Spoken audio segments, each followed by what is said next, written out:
began splendidly, especially for the favorite Plain Talk, who is hustled out of the gate by Roman and kicks away to lead by a length and a half. Minister of Soul is up the inside. In between horses is Chessmaster. And the other Mac Robertson horse is at the back of the pack. That's Sir Wellington. Just 4.5 lengths from front to back as they speed along that far turn. And Plain Talk still has the lead and has opened it up to just about 2 lengths. Chessmaster is trying to carve into that lead. Minister of Soul is kind of spinning the wheels, and Sir Wellington is looking for a stretch run. They went 21-4 to the opening quarter mile, and they spin around the turn to the top of the Canterbury stretch, and the big gray Plain Talk takes the lead away and opens up 3. Plain Talk from Minister of Soul. In between is Chessmaster. Outside is Sir Wellington.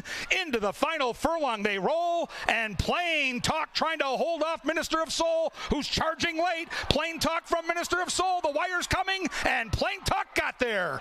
Flag fall to That's All.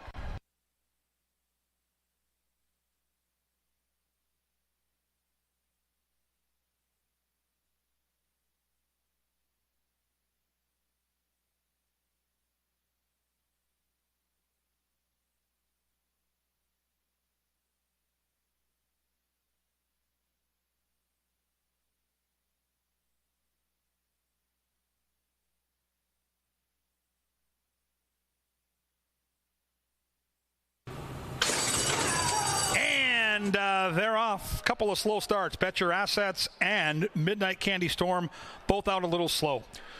From in between horses, it's going to be Top City Tigress. Outside is Countess of Cairo. Here's the big gray Bangy Go on the inside. Then it's a big 3-length gap to Right of Refusal. Up the inside comes Midnight Candy Storm.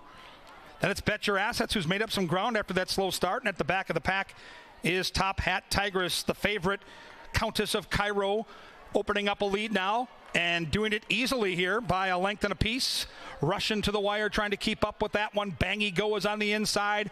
Right of Refusal starting to catch the eye from 5 lengths behind as they bank around the turn and head to the top of the stretch. And here comes Rushing to the wire, doing just that on the inside. Rushing to the wire, making the favorite work. Countess of Cairo at the final furlong marker. On the outside, here comes Right of Refusal. Inside, Rushing to the wire, and Top Hat Tigress. Right of Refusal. Well-timed ride. And Luis Fuentes and Right of Refusal cruise to a win and do so at 6-1.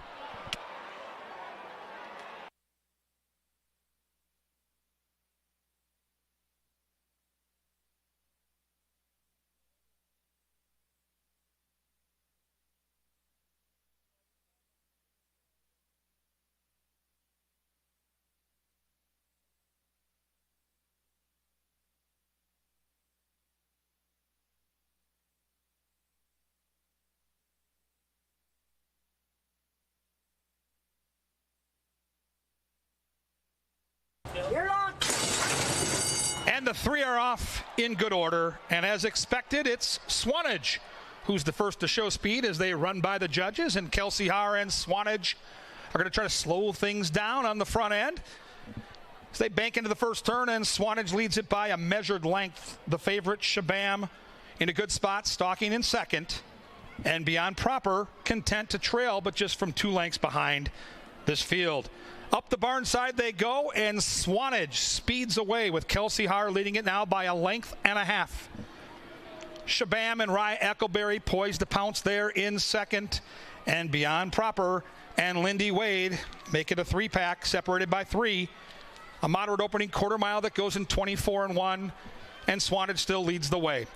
The lead is just a length, and Beyond Proper's trying to carve into that lead and try to use the inside part of the track to take advantage. And there goes Beyond Proper. The complexion quickly changes as Beyond Proper now leads by a length. Swanage trying to repel that bid, but has nothing much to offer so far. And Shabam still with some work to do. 48-2 to the half mile, and Beyond Proper with that aggressive move by Lindy Wade open up a 4-length lead. Beyond Proper now trying to get away. Swanage is doing the moonwalk, and Shabam is out after that one. At the top of the Canterbury stretch they go, and Beyond Proper still leads, and leads by 3. Shabam out after that one, but Beyond Proper made that early move, and Lindy Wade's going to make it work. Beyond Proper drifting out, but doing so with the lead. Shabam working hard, but it's all about Beyond Proper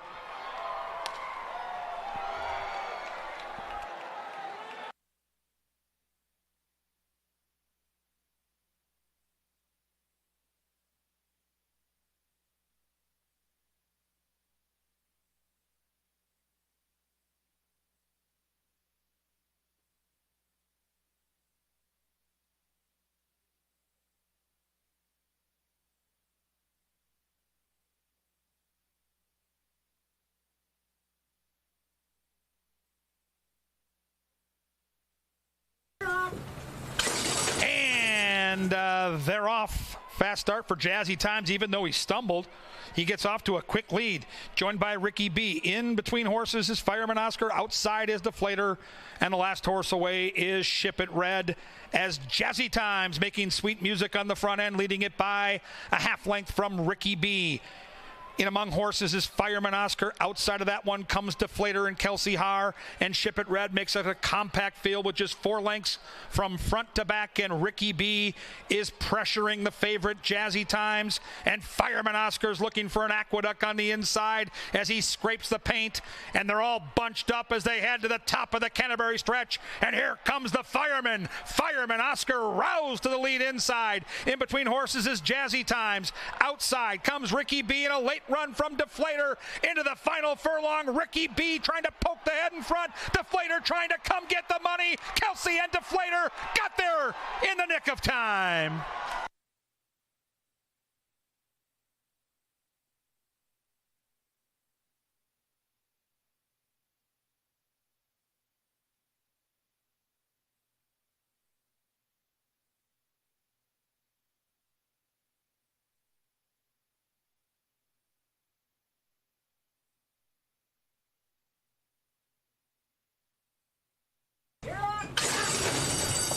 And they're off. Tardy start for Free Britney. Fast start for the favorite Manhattan Cherry. But there goes Cajun Ninja to take away that lead. Outside of horses comes Unrivaled Queen. In between is Fascia Bella. Then it's Izzy's Monster. A gap of 3 back to Alice Josephine and the slow starting Free Britney. A run on the barn side with the debuting Cajun Ninja showing that great early speed and leading it by 2. Outside comes Unrivaled Queen. In between is Manhattan Cherry. A sharp move inside for Fascia Bella. Watch out for Fascia Bella making a big move. Then it's Izzy's Monster. And from the back of the pack, Free Britney starting to catch the eye as they bend around the turn and get ready to head down the top of the Canterbury stretch. And Cajun Ninjas led every step of the way, trying to take them all the way. But here comes Unrivaled Queen to the outside into the final furlong, though Cajun Ninja's got something left, and Cajun Ninja's still there. Fascia Bella and Unrivaled Queen chasing, but chasing in vain. Cajun Ninja and Harry Hernandez. One look was all it took.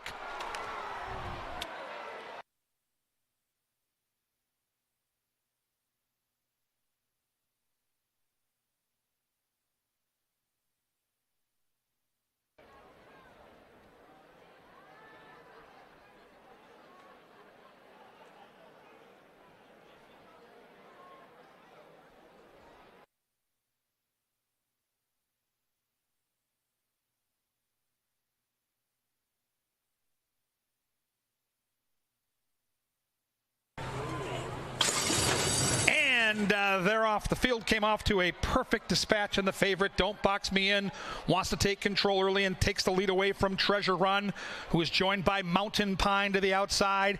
Through from the rail comes Samyaza, and the last horse away is Cave Hills. They run by those judges and head for their journey up the backside. And Don't Box Me In and Rye Echoberry now guided off that rail and control the pace and lead by 2.5 lengths. From the long shot, Treasure Run with Kelsey Haar, who's content to track that one from second. Sam Yaza and Roman up the inside of the Novogratz jacket, and then we come back just a length to Sign of the Cross, who's making a mid-race move. Mountain Pine is caught wide in the early stages. Then it's Exeter. Outside of that one comes Bob's All In, and the gray Cave Hill has got 9 lengths to make up. They went 23-2 to the opening quarter mile, and Don't Box Me In has led every step of the way and does so by a length, and Treasure Run still trying to carve into that lead with Samyaza to the inside and Sign of the Cross shaken up in fourth. Mountain Pine on the outside, and the gray Cave Hill is starting to make up some ground, but Don't Box Me In is starting to get away, and Don't Box Me In opens up a 3-length lead. Don't Box Me In from Samyaza as they bank around the turn and head to the top of the Canterbury stretch, and Rye Echoberry took a peek back and he sees a menacing presence. It is Samyaza, and to the outside Bob's All In, and Bob's All In does just that and surges right on by. Bob's All In to the lead, into the final football field. Out in the middle of the track is Bob's All In and Carlo Lopez as they save their best for last, and they surge to a 5-length win.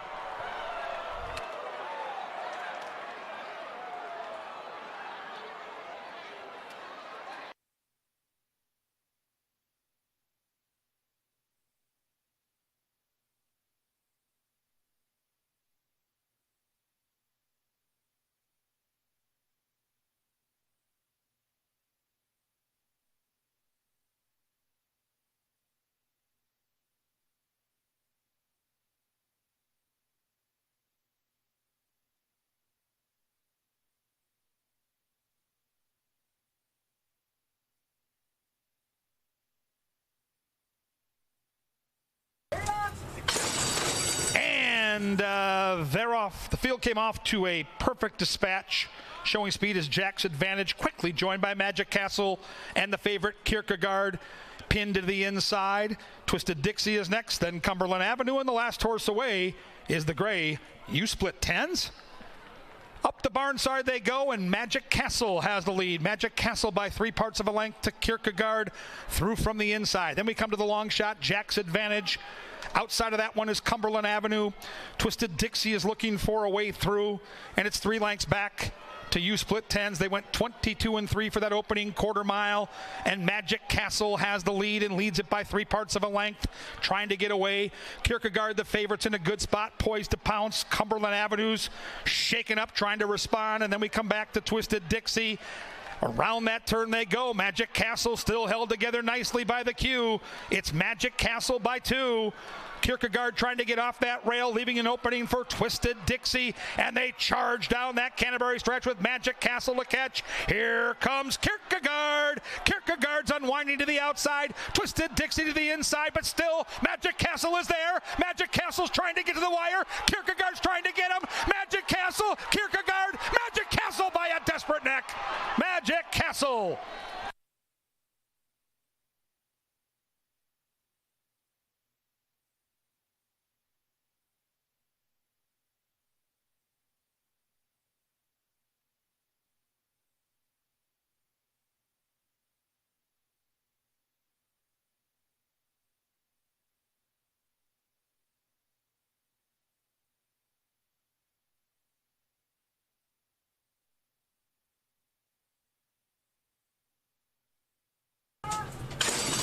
And they're off. They came off to a perfect dispatch, but then after the break, Summer Lovin shuffled back to last.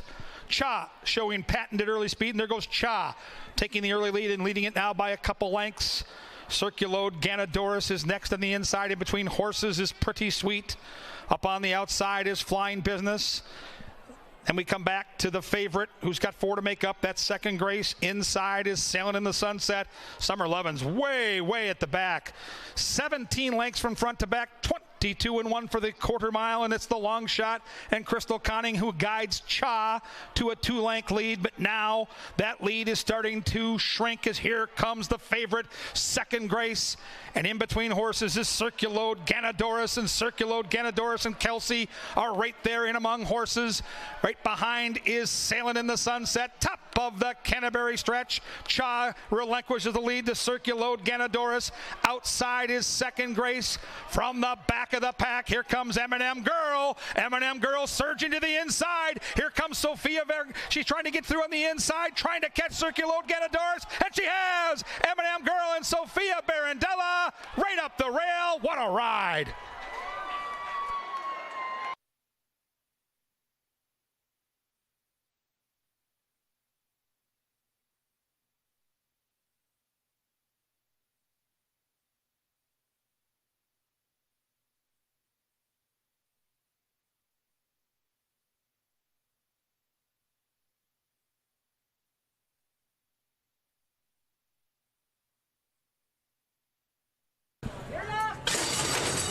And they're off. Red Wave catapults out to the early lead. The favorite going to chase that one. That's Guest Check from the inside. From in between comes Sir Barnabas, and in traffic but showing speed is Tiger Hunter. The last horse away is Honey Superman. Past the judges, and around the turn they go, and Rye Eccleberry and Red Wave going to dictate terms now by a couple lengths. Sir Barnabas, a handful for Kelsey Haar. Outside of that one comes Tiger Hunter. Then it's Uncle Al's Pal. And the favorite, Guest Check, content to track from just a couple lengths back, secures a good ground-saving trick. 2 lengths back is Speedy Daredevil, and a long way back to Honey Superman, who would have to make up 15 lengths to get the victory here in race 9. Red Wave with some pressure now from Tiger Hunter. Tiger Hunter making that 2-horse work. Tiger Hunter pokes the head in front. The favorite sensing the warning call. Red Wave in all kinds of trouble, and there goes Speedy Daredevil. A sharp move by Speedy Daredevil. But Tiger Hunter has taken control, and Lindy Wade wants to lead and opens up a couple lengths. Arroyo and Speedy Daredevil out after that one. Red Wave relinquished the lead and now shaken up to keep up. Guest Check trying to go to the wide side. The others have got a lot of work to do. Tiger Hunter still there. Red Wave back into the race as they charge down that Canterbury stretch, and Tiger Hunter has the lead. Red Wave is next. Guest Check looks like a beaten favorite into the final furlong. Tiger Hunter is double digits, and Tiger Hunter is home and cooled out.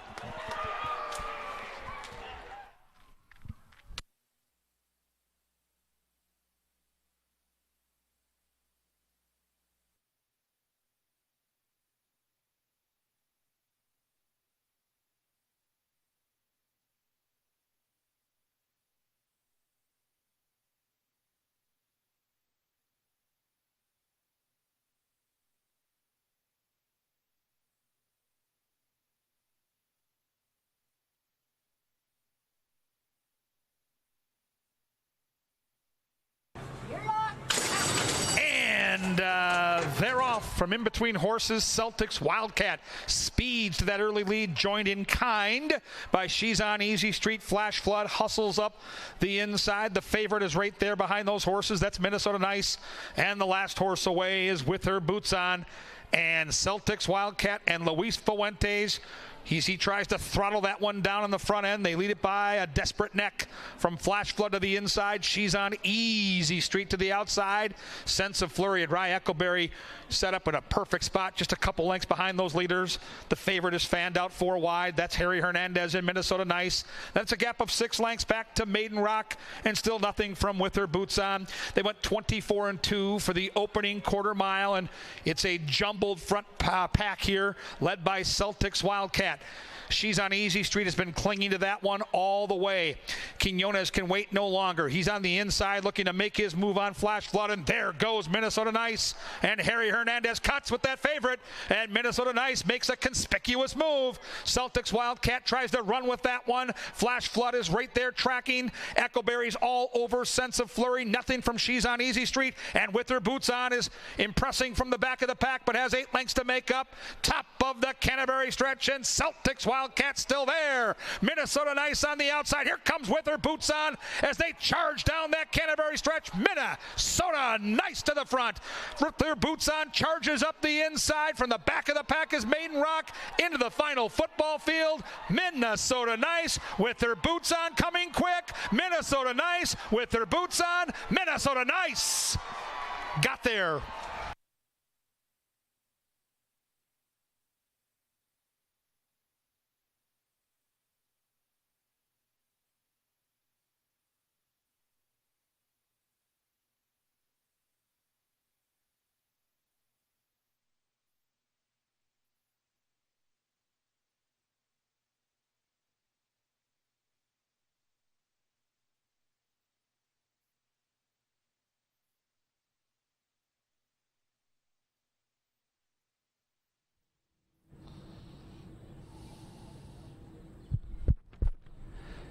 Ladies and gentlemen, please rise and remove your hats as Mr. Louis Stanok, with his electric guitar, lead us in the playing of our national anthem.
about 3 minutes.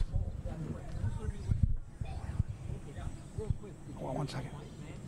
Yeah. Good afternoon, ladies and gentlemen, and welcome to beautiful Canterbury Park here in Shakopee, Minnesota, where the main track is fast and the turf is good. The turf is good, people. If you open up your programs, we'll go over the changes on today's card. We've got a 9-race program for you. Races 1 and 2 are free and clear. No changes in the early daily double. Moving onward to race number 3. In race 3, we scratched the 1 Sassy Banker. And a jockey change, number 4, Walks Softly, now ridden by Alonso Quinones. Quinones on the 4, scratched the 1 in race 3. Race 4, free of changes. Race 4 is clean. Up to race number 5, scratch number 5, LL's Classy Dude. In the 5th, scratch the 5, LL's Classy Dude. Number 11, Keen Response, now ridden by jockey Lindy Wade. Wade on the 11, take the 5 out in race 5. Up to race 6 we go. We have 1 single scratch. It's the 1-horse Top Dog. Race 6, scratch 1, Top Dog. No changes in this afternoon's 7th race. 7th race, free and clear. Up to race 8, which starts the late daily double. Just 1 jockey change to report in the 8th. Number 7, Texas Longbow, now ridden by Lindy Wade. Wade picks up the mount on the 7, Texas Longbow. Final change on the card happens in race number 9. In race 9, take out number 3, Someone Said So. Up next, we'll be in the Canta Theater near the paddock. We'll take a look at the entire card, give you some picks with Paul Allen and myself, Kevin Gorg. It's Today at the Races, and it starts next.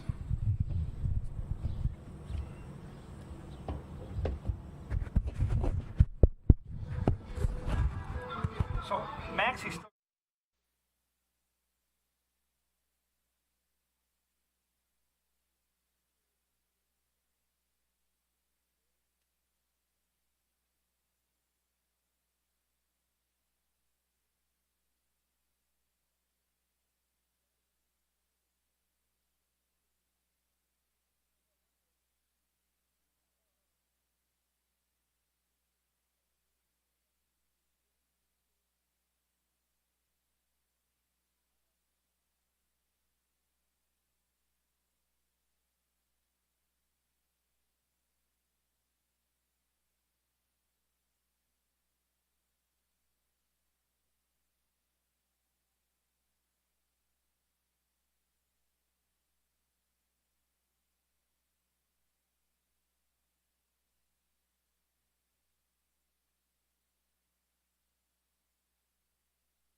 Happy Sunday, everybody. Welcome out to Today at the Races here on this beautiful sun-splashed afternoon. Looking forward to the 9-race program. Our track announcer, who was on assignment yesterday at the big football stadium with the Minnesota Vikes. He's back. Welcome back, PA. And what do you know about today's race car that you love? Well, since you made a football game reference for those who watched or listened to that game last night, $7,500 claimers at Belterra. I mean, if it were 6 furlongs, that whole game went in about 113-4. But nevertheless, when it comes to the race card today, I don't know what you think about it, but in the early stages, there are a couple of very compelling scenarios. And in the first race, the common thread of compelling begins with number 7, Alcazaba, and that horse got a fair amount of the early action. Don't know what the odds are right now, but look at this. Comes in from Belmont, got bet specifically in the debut and the turf race. This is a main track race. How do you handle this one? This is a very compelling animal. It is, and the question you have to ask yourself is, why are they here? And why are they running in a $30,000 maiden race when they could be in upstate New York at a place called Saratoga, running in a $90,000 to $100,000 maiden race? Now, maybe that horse just isn't good enough to win a maiden race at the glitzy Saratoga racetrack. But off what you see on paper and knowing the way the track on the main track side was playing last night, you were busy calling the game, and we had a lot of rain in the 48 hours leading up to last night's races off the turf. But closers, and more specifically horses in paths 3, 4, and 5, had a lot of success last night, and maybe that's exactly where this horse ends up. I think he's a big-time player in the first, but keep that in mind. I think the main track will play very similarly to what they did last night. Don't know about the turf. It's listed good. You can see the sun is out right now. I think both the main track and the turf are drying out minute by minute, but I thought you wanted to be on the wide side last night. So the steam team here at Canterbury, Kevin Gore, yours truly, and Angela Herman, none of us picked this horse. We all took number 4, Stomping Moon. And, sometimes, I can't speak for you or certainly can't speak for Angela, but sometimes I will be guilty of finding something that I think is dramatically obvious to the public and in essence, elevating something to go the other way, thinking I'm going to get a better price. Now, Alcazaba was 4.5 to 1 on the morning line, and at last check, well, it's 9 to 5 right now, so the odds are coming up a little bit. But none of us took this horse. Why did you take Stomping Moon? Well, I was torn. I went back and forth, honestly, and you can see I've got my little handy-dandy sticker in player, which means I actually had the race 7-4, went back to 4-7. In the end, we've seen so many horses ship in from whether it's Santa Anita, whether it's Belmont Park, even Churchill. When they come here, they don't win at a very high percentage, and more often than not, they're one of the favorites. And so I looked at Stomping Moon for Novogratz, a horse they paid $95,000 for.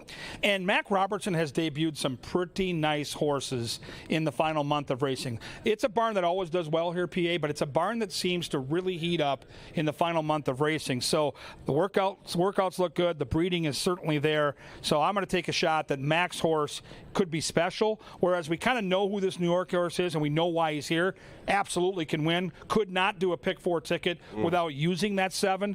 But I think Stomping Moon has just as good a chance to win, and I think we're going to get a better and more fair price. So I went 4-7-5, but I'm super intrigued by this race. Yeah, and I went 4-5-7. So with the post-time pick 4, 50 cents, nation low 10% takeout, how many do you use here? Well, I've got a ticket that I'll go over once we get onto the track for race number 1, so in about 25 minutes. I use my top 3 picks, and I've got a single later in that pick 4 sequence. And when I play the pick 4, my tickets are dramatically different than they are for the pick 5. I want to keep my pick 4 tickets to $30 and less, because more often than not at our track, you can get something to pay $300, $400, $500. It's much more difficult to get that pick 4 to pay much over $1,000. Pick 5, just the opposite. I'll spend a lot more money on the pick 5. So I've got a $9 ticket, and I go 3 by 3 by 1 by 2. So that kind of tells you how I'm attacking the pick 4 tonight. Now, the common thread of compelling, at least in my estimation, continues in race number 2. Now, I took it 3-2-1. I know Kevin likes number 4, Midnight Garden. Angela, third member of the Steam team, she's on number 2, Where's Frankie? And I think this horse is amazingly compelling because you look at the record at the distance, 2 of 2, 1 for 1 at Canterbury, comes here and goes fast in a 6.5. 22-1, 45-1, final time 17-1. That's a pretty good time, but it's not great. And the question is, where's Frankie? I mean, honestly, where's Frankie been for basically the last 2.5 months? So I think that's what makes Where's Frankie compelling here. And the filly was ridden by Harry Hernandez in Phoenix. Harry rode the filly to victory here, and not only is Harry not riding the horse, Where's Frankie's like, where's Harry? I mean, because Harry's riding today, but he's not riding this one. I mean, this is crazy. He's not even in the race. So, yeah, it's interesting because I think the 1 and 2 are the 2 best horses on paper, but they both want to go. And at 6.5 furlongs, looking at the way the track played last night, where the inside was pesky at best, yeah, maybe they hook up, and maybe our 3 or 4 can come get the money from off the pace. And that's the trip I think Midnight Garden will get. I think Midnight Garden's going to sit off that pace. Even Pandora last time got the better of Midnight Garden, but had the better trip. This horse was sitting behind a horse that was loose on the front. So I go 4, 1, and 2, and I don't discount your 3. In fact, Jeff Madej's got a little contest that we're running up in the press box, and I use the 3 in my contest. So yeah, I can see the 1 and 2 grinding each other out here. Yeah, I'm with you on that. And the horse you took, I didn't take in the top 3, but definitely can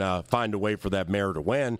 She's a veteran who knows what to do. So Where's Frankie's the key here. I mean, because Where's Frankie, I think, not only is undefeated at the distance, but can give you quicker than 22 and high change, 45 and high change, also can slow it down nicely.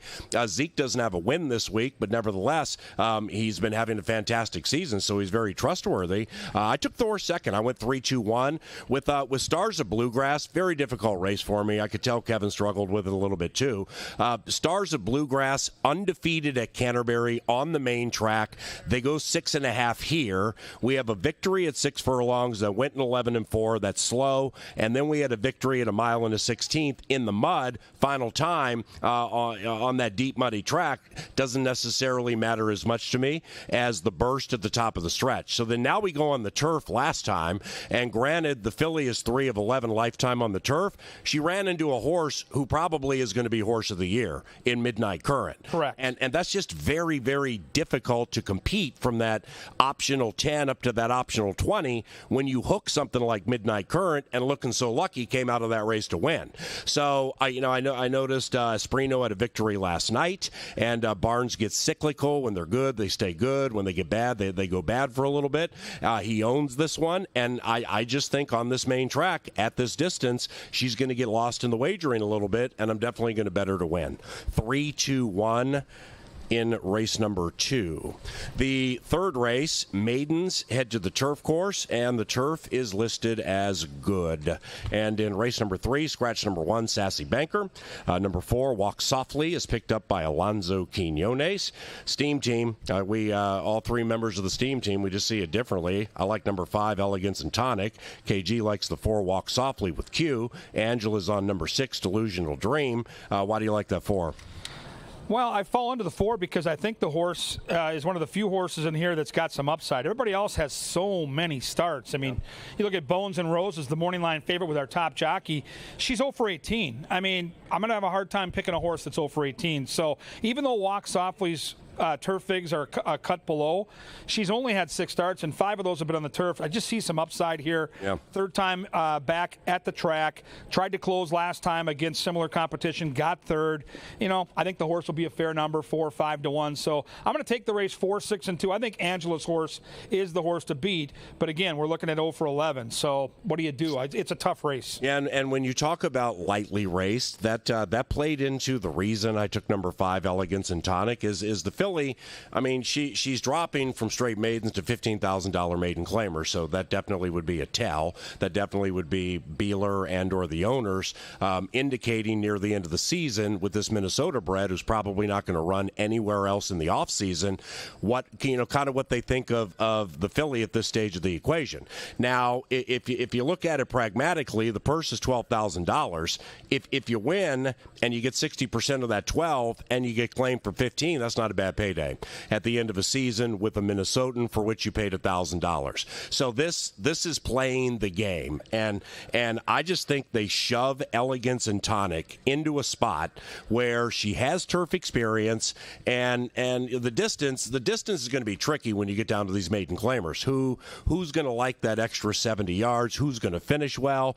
But the thing with Elegance and Tonic, and not many in this race can say it, is she actually either makes up ground in the stretch, and if she doesn't, she kind of, for the final 200-300 yards, holds her own, where some are relatively close, and then they go from like 4 out of it to like 8 out of it every single time. They just have no finishing punch. So I think at this distance, something for which she's bred okay, and the fact that Mike Beeler, he's a Hall of Fame trainer, and the class drop with the timing of where this Minnesotan is at the end of the year, I think she's in a good spot to win. I'm going to take it 5, 2, and 7.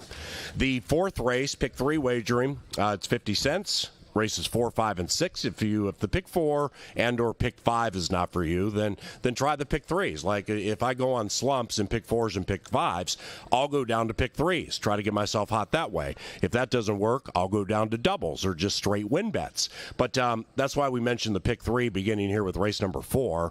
And this is a compelling race. We have a compelling one in here because if Unleash the Beast is Unleash the Beast that we've known for years, then this could be a headache race. Now, he's 10-1 in the morning line. Zeke Laura gets the call, and I didn't take the horse in the top 2.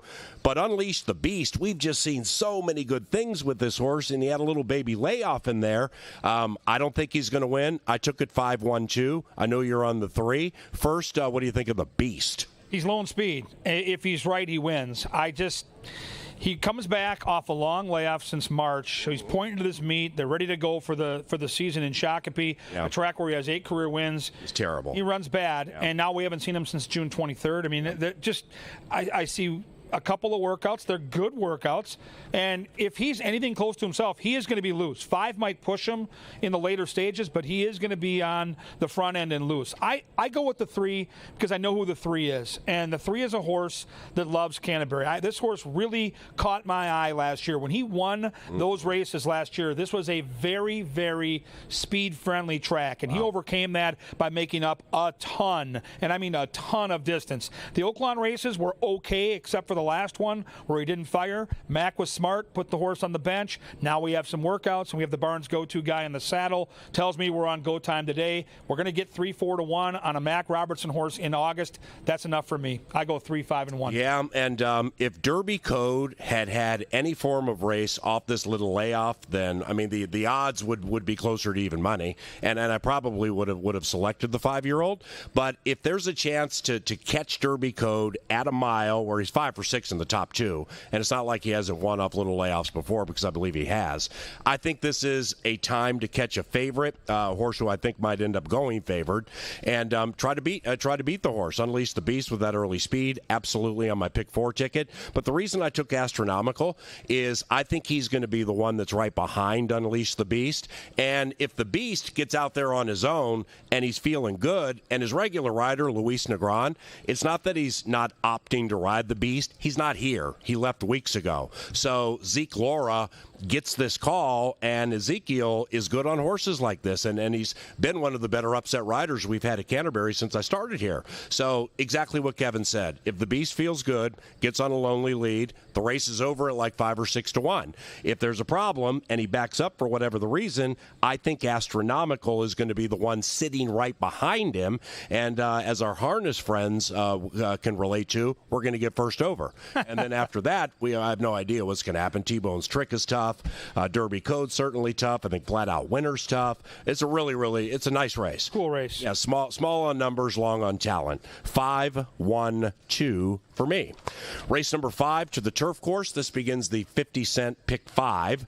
10% takeout, lowest in the country. It's been very popular with the national wagering audience all season. Scratch number 5, Lil's Classy Dude. The 11, Keen Response, is picked up by Lindy Wade. It's 8-3-1 for me, and I know I'm taking a horse that's over 41, and I'll explain momentarily. I can't wait to hear this. Although this is the type of race, ain't no world beaters. Where an 0 for 41 can win because there's nothing in here that looks dominant. So the one thing I'll tell you, fans, as you look at race 5, when you're heading to the windows and putting together all your bets, demand some value. These horses have struggled, to say the least. And so I was looking for a price, and I was looking for a horse that might be on the lead turning for home. And I kind of fall into the 7 option. Now, you wouldn't think that Rye Eccleberry for Joel Burnt on the turf would lead to value, but this horse hasn't done much. I mean, last time out 5th, time before that 5th, doing all the dirty work. But Stagecoach Boys is a nice horse. That's Not Funny is a nice horse. This horse has faced some really good Minnesota-bred competition, and I think we're going to be loose at some point on the front. So, okay, we got a little jock. Yeah, okay, Bridgman. We got Bridgie. I got racing form terrorism. Everything just went pear-shaped. It didn't. The horse will be fine. Yeah. I'll probably get a better No, not the price. horse. I'm saying with your pen, you had to lean back. It's hot outside. Sweating. So am I. The 9 is the wild card for me, PA. This is a horse that clearly has faced better competition. Watch out for the Miguel Angel Silva barn. They are heating up. They got a couple the other night. They are sitting on a bunch of wins. So I go 7, 9, 1, and 3, and this bad boy is wide open. Yeah, and that's part of the reason I'm selecting number 8, Slightly Crafty, to win. Now, this 6-year-old, the horse is 6 and has 0 wins. The horse is 0 for 41 and has made nearly $40,000. So it almost, in a roundabout way, it does not behoove the horse to win, because the next level, the non-2 or wherever you go, I mean, that's going to be a complete meat grinder if you can't beat maidens 41 consecutive times. Here's the reasoning. A, the race is absolutely wide open. There are so many horses in here who can win, and a bunch in here who can lose by 10 to 15 lengths. So it's super wide open. Secondly, if you go back to Slightly Crafty had a race at Oaklawn in May, right before the Canterbury season. That race was at 1 1/16. This one's at 1.70 miles. That is absolutely Slightly Crafty's best race. This horse makes up ground in the stretch, where a fair amount. You want a picture right now during the show? Oh, let's go. Yeah, why not? We're here to serve you. Okay. Is it? Are you just giving us a phone? Does that mean we get to check your pictures and everything? Somebody forgot a phone. Thank you, guys. Thank you. Thank you, guys. Ladies and gentlemen, if you have lost a phone, please report to the makeshift hot tub adjacent to Look at those puppy dogs. Look at those puppy dogs. If you have a phone, be prepared to identify the puppy dogs on the lock screen, or you're not getting the phone. It's a nice phone. If you have a phone, come see us at Today at the Races. Thank you very much. Thanks, guys. All right. So anyway, with Slightly Crafty, I just envision the horse making up ground in the stretch. That's a sign.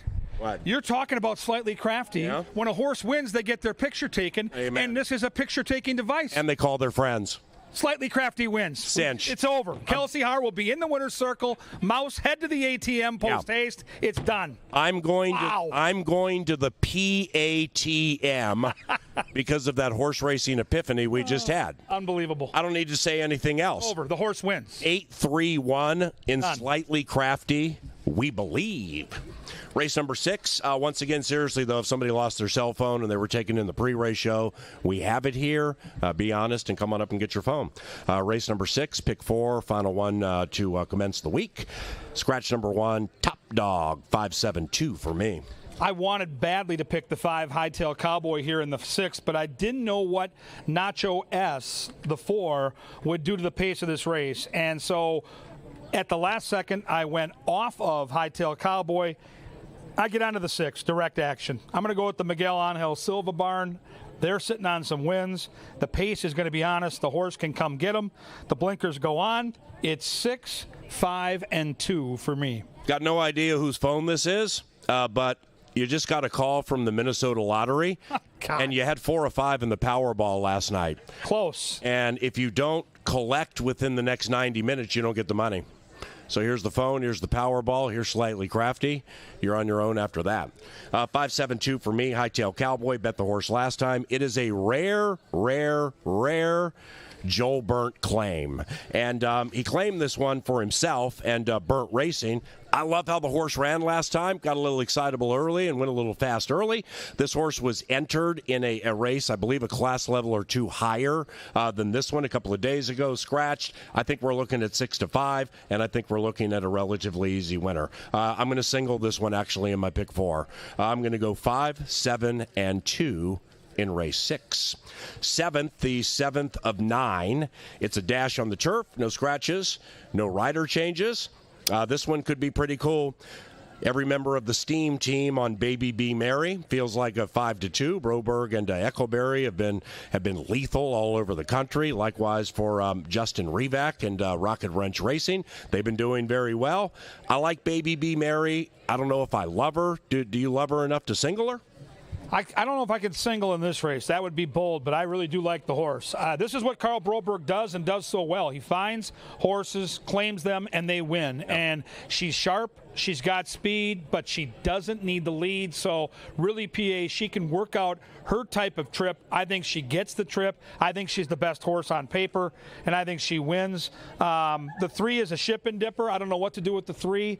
Much better class in Texas. They ship, they dip. Got to respect that. I go 4, 3, and 9, but I really do like Baby B Mary a lot. Up to that 8th race, and if you're stuck, then you can go chasing with the double on races 8 and 9.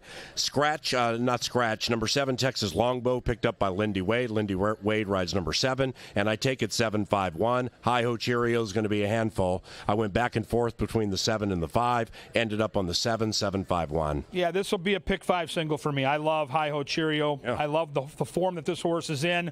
Running against a horse like Kierkegaard, who fires every single time out. This horse should get a great outside stalking trip on this trap. I think that's where you want to be on this track right now. Mm-hmm. So I go 5, 2, and 1.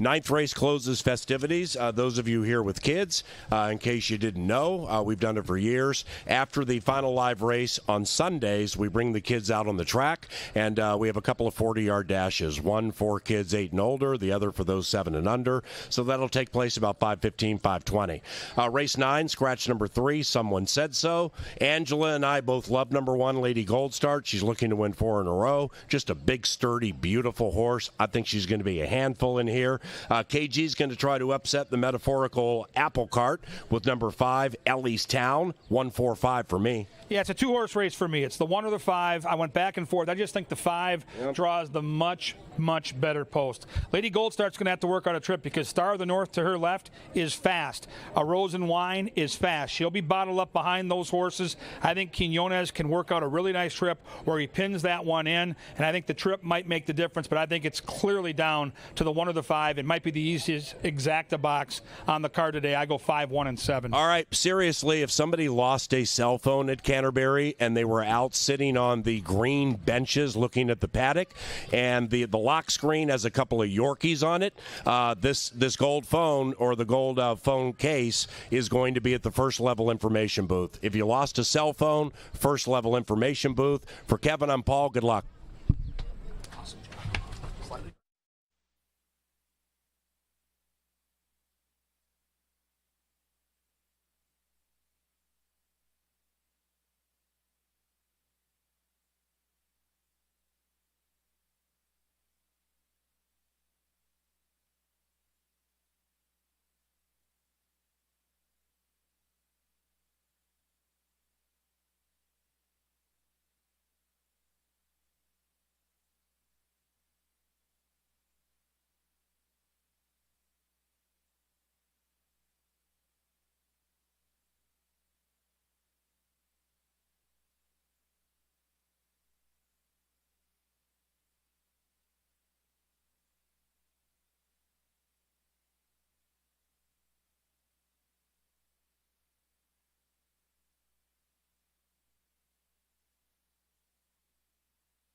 Sir Leonard Dykert with a dynamite ditty to begin Pepsi Family Day at Canterbury. The first race is 5 minutes from now. No scratches, no rider changes. This begins our post-time pick 4. With a nation low 10% takeout, it's only 50 cents. Use as many or as few horses in each leg of races 1 through 4 as you desire. Post-time pick 4, 110.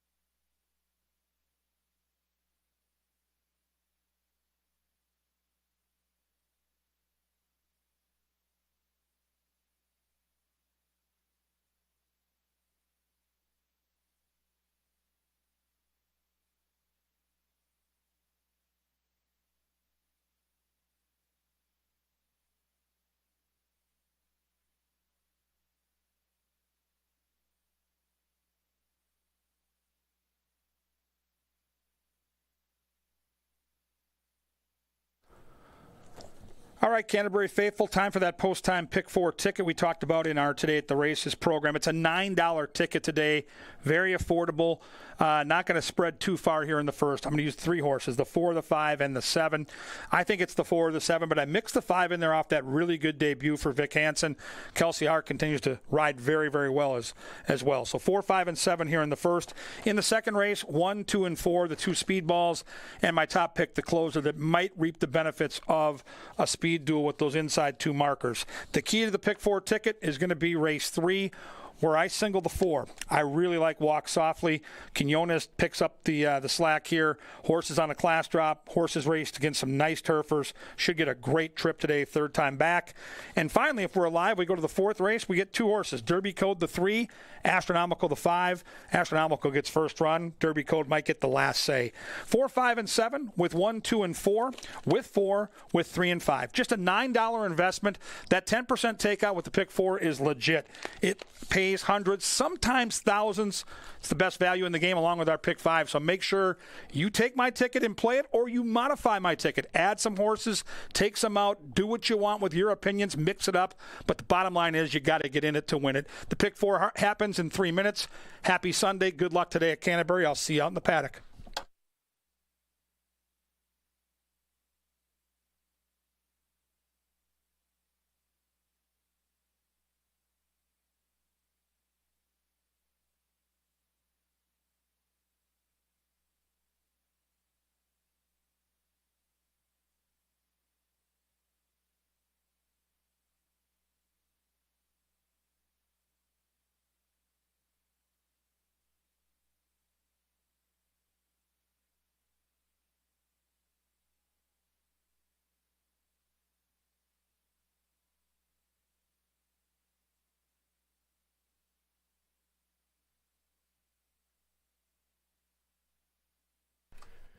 Two minutes to race time. Our feature groups this beautiful Sunday include those here with the MTA yearling sale, Ceridian, Guardian Energy, and Hazel's 3rd birthday celebration.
And they've reached the starting gate. It is now post time. Into the gate they go for the first of 9 on a beautiful Sunday in Shakopee, Minnesota. Coffee Caliente. 8-5. And favored. Goes in. Rhythm Nick. 4-1. Al-Kazaba, the Irish, 2.5-1. Stomping Moon debuts for the leading trainer in the Novogratz colors, 3.5-1.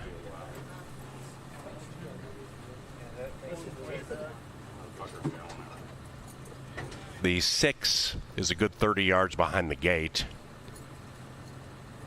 Now they have Star ready, apparently ready. Walking up to it.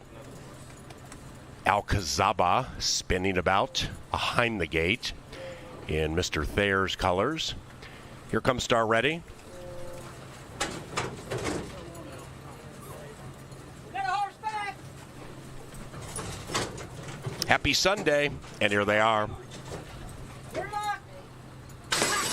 And they're racing. Bad beginning for May River Storm. Started in last. Responded to the gate bell well. And from the center, Stomping Moon looks to stomp on them all. And we have 5 in a line, and they're all going quickly. Breakneck early pace. Rhythm Nick now takes the lead, puts the neck in front, tries to run away. Stomping Moon right behind them. Coffee Caliente hot to the outside.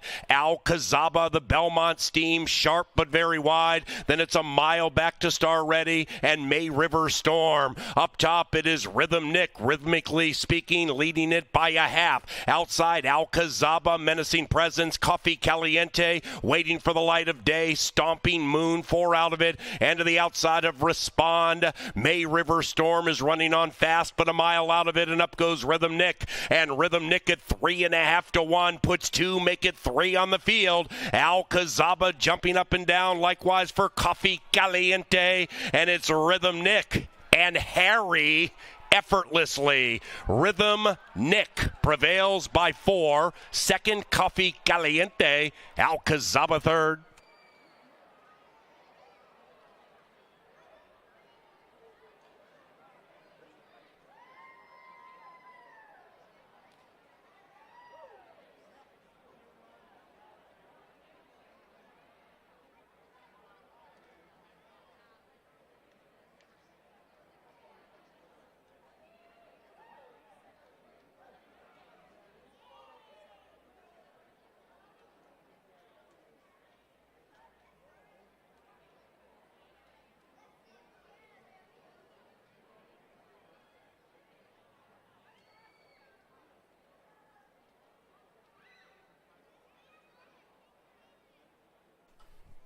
Rhythm Nick did it nicely.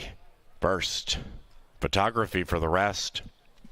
Racing at Canterbury, provided in part by Atomic Data, Appalados, Bud Light Seltzer, Cutwater, Dark Horse, and La Marca Prosecco.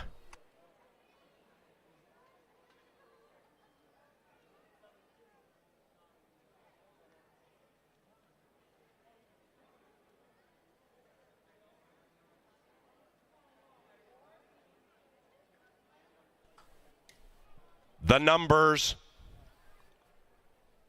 3574.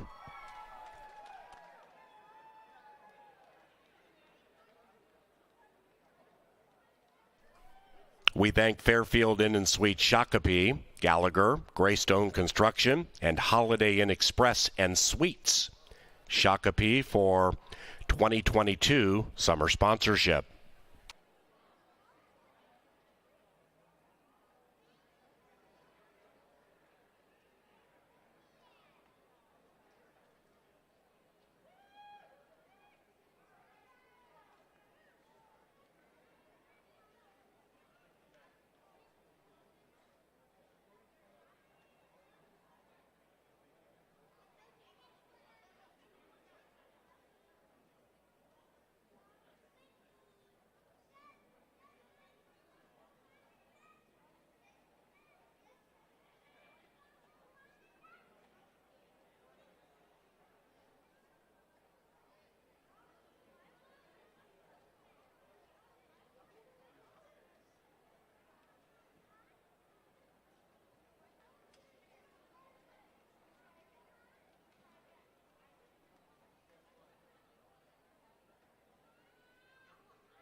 The first race is official. We come now to the second. No scratches, no rider changes. Post time, 22 minutes from now. Atomic Data is the preferred IT solutions provider of Canterbury Park. To the winner's enclosure, Rhythm Nick and Harry Hernandez.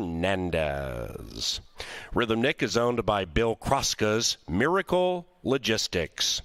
And the winning trainer, Chris Richard. Race number 2 at Canterbury is provided by Apple Autos. And post time is about 20 minutes from now. Welcome to Canterbury Park.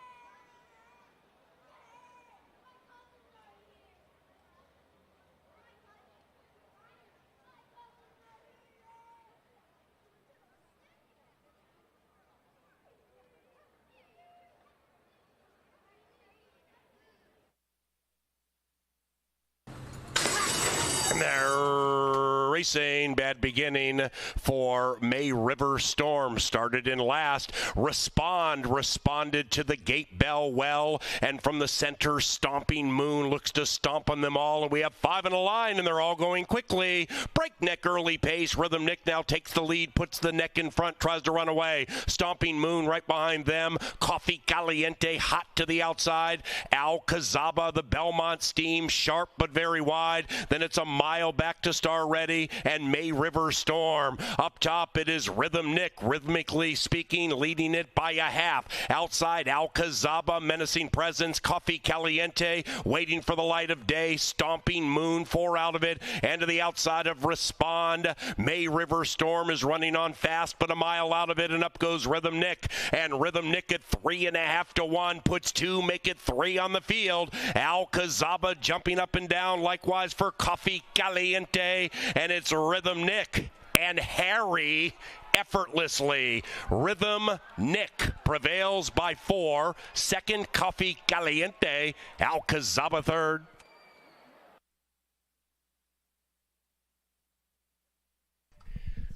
Ladies and gentlemen, if hungry, we have a couple of options here we believe you will like. One is called Bo Diddley's, the other Nacho y Tacho. Bo Diddley Sandwich Shop, level 1. It's on the track level, providing deli delights, including impeccable deli sandwiches. Nacho y Tacho is on the 2nd floor with a variety of dishes, including our unique tater tot nachos, known as tachos. So if and or when hungry, consider Bo Diddley's level 1, Nacho y Tacho level 2.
Canterbury's top jockey is Harry Hernandez. It's his first year riding in this city of Shakopee, and he has been a superstar all year, leads by double digits, and shows you why. Gets the horse out of the gate, gets the horse to relax, and takes him all the way. What a season for Harry Hernandez. He won down in Arizona. His jockey agent is a Canterbury legend and Hall of Famer, former jockey Scott Stevens. That's a good job by Scotty Stevens to find a live first-timer. Excellent ride by Harry, and the day starts with a mild upset. We sail on to the second half of the double. Now, only 5 horses in this race, but I thought you could go a lot of different directions when handicapping. We'll start with the inside 2 because I think the race really goes through the 1 and the 2. They both have the best early speed. The 1 looks great out here coming out of the saddling enclosure. That is Even Pandora, and boy, she's in good form. Her last 4 starts here at 3 at Canterbury, 2 down at Fonner, so 5 of them never worse than second. So 5 straight starts where Even Pandora has finished in the top 2 placings. Has speed, gets Kelsey Haar, looks terrific down here in the ring, and you get 8-1. The problem for Even Pandora is going to be right next door, and that's the other speed horse. That's Where's Frankie. We haven't seen Frankie since early June, but Jonathan Wong, like Harry Hernandez, new shooter at Canterbury this year, one of the top trainers out west, runs a great stable, specifically out in Northern California, but really all over the country. Where's Frankie? 1 career start here, 1 win, 2 for 2 at the quirky 6.5 furlong distance, and a horse that's won 8 of 23 career starts. So this horse knows how to get her picture taken, and you can see the early money is significant. She was 1-5. She's now 1-2. She's going to get a very good trip either on or just off the pace. Where's Frankie? The horse to beat up on the board. Number 3 is Stars of Bluegrass, Carlo Lopez for the Asperino gang. The trainer is the owner, and he got a win yesterday in the same scenario. Horse likes to come from off the pace. Another horse that looks good down here in the paddock, and 5-1. I'm going to fall into the 4 here, and I acknowledge that the 1 and 2 have the bigger buyer speed figures, but I think Midnight Garden could get a really good trip. I get Rye Eccleberry. In my opinion, that's always a good thing, and I get a horse that's going to be rolling late. Last time, could not catch Even Pandora, but Even Pandora got loose on the front. I'm not sure she does this time. So I'll try Midnight Garden at a square 4-1 up on the board. Number 5 is Starlight Twist. Crystal Conning is the jockey. She rides for Jonathan Wong. This is the other Wong horse. This horse probably going to have good stalking speed, and if those front 2 markers, the inside 2, at least on paper, hook up, Starlight Twist could be something to watch late. I've been really enjoying watching Crystal Conning, not only riding horses, but joining Angela and I for some race analysis. She's really terrific at taking us kind of behind the scenes of what it's like to be a jockey here at Canterbury Park. 6 1/2 furlongs, fillies and mares, the bill of fare. Should be a humdinger. They'll be at the gate in around 8, and then they're going to get it on.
Fillies and Mares on the track for the second, and post time is 6 minutes from now.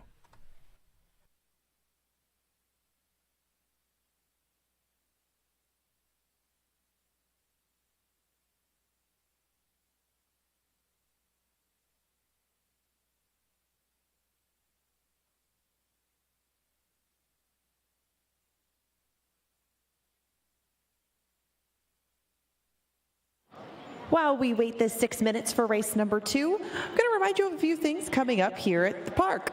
You can come out for Prince Night coming up, featuring a fantastic musical experience by St. Paul and the Minneapolis Funk All-Stars. Their Prince show is coming right here to Canterbury for an evening of remembering the Minnesota music icon under the theme Purple Rains. You don't want to miss this part of the concert series. Go to CanterburyPark.com to secure your tickets now. Nothing compares to the St. Paul and Minneapolis Funk All-Stars Prince Tribute Show. Again, it's going to be right here at Canterbury on September 2nd. Get your tickets to this unique show at our website, CanterburyPark.com. They're not the only thing coming up in the Canterbury series. We did get to rock out to Cloud Cult on Friday last week. We still got more to come, though. We've got Martina McBride, Trombone Shorty, and the aforementioned St. Paul and Minneapolis Funk All-Stars. Get your tickets for the rest of the Canterbury Concert Series on our website. And remember, September 4th, if you like the dogs, and we've seen them a lot of these Sundays, the Best in Show is coming on September 4th. See the winners of all of our dog breed heats come out and compete to see who is the very best in dog racing in Minnesota. That is on September 4th. Tickets available online. We've now got 5 minutes until race number 2.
The horses are approaching the starting gate.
And the runners have reached the starting gate. It's post time for race number 2.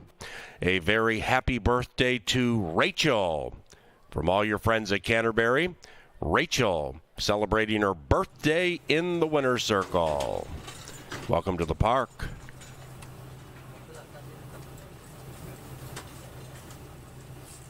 Where's Frankie? Even money.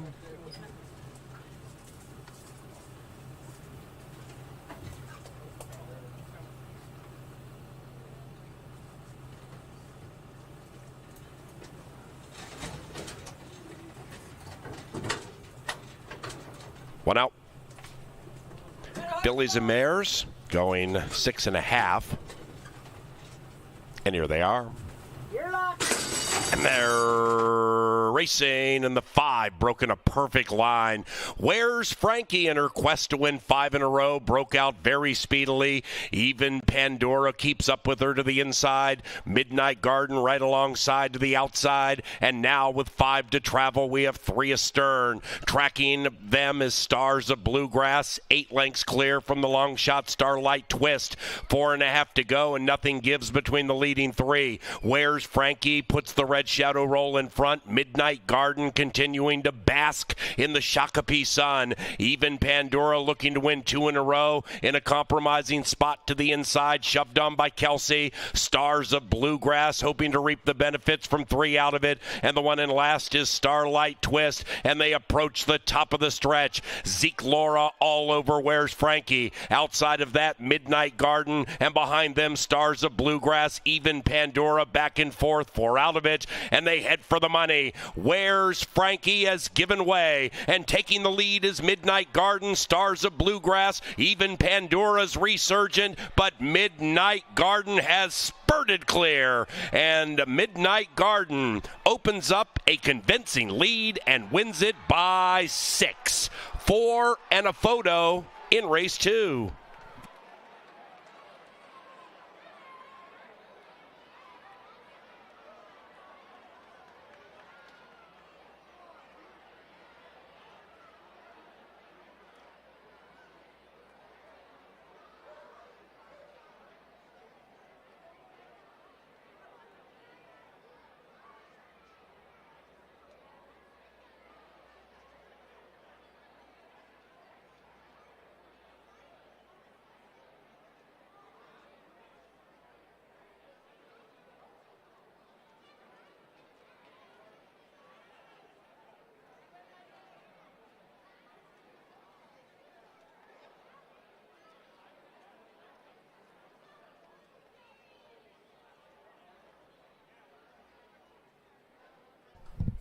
Number 4, Midnight Garden, ran first.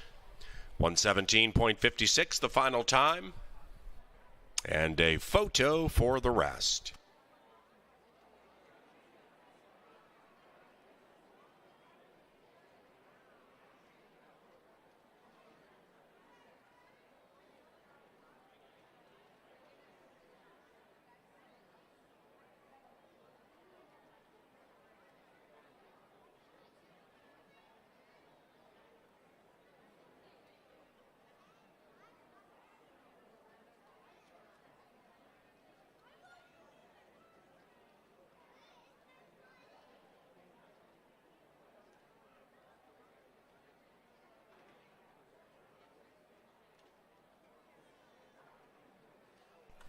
The numbers 4-3, 1-2.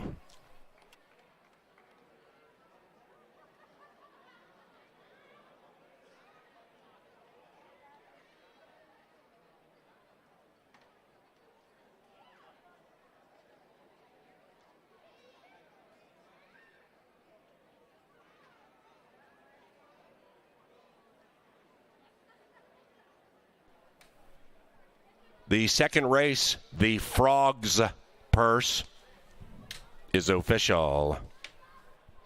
In the winner's circle, Midnight Garden and Rye Eccleberry.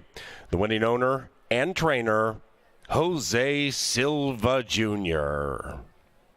This one was bred in Kentucky by Patrick Fryermuth. 3-4 double, 24.40. Second exacta, 23.60. 50-cent trifecta, 24.35. Race number 3 takes us to the turf. And the turf is good, people. The turf is good. Rails all the way in. Scratch 1. Number 4, Walk Softly, is ridden by Alonzo Quinones. The third race at Canterbury Park is provided by Bushlight. Post time about 20 minutes from now.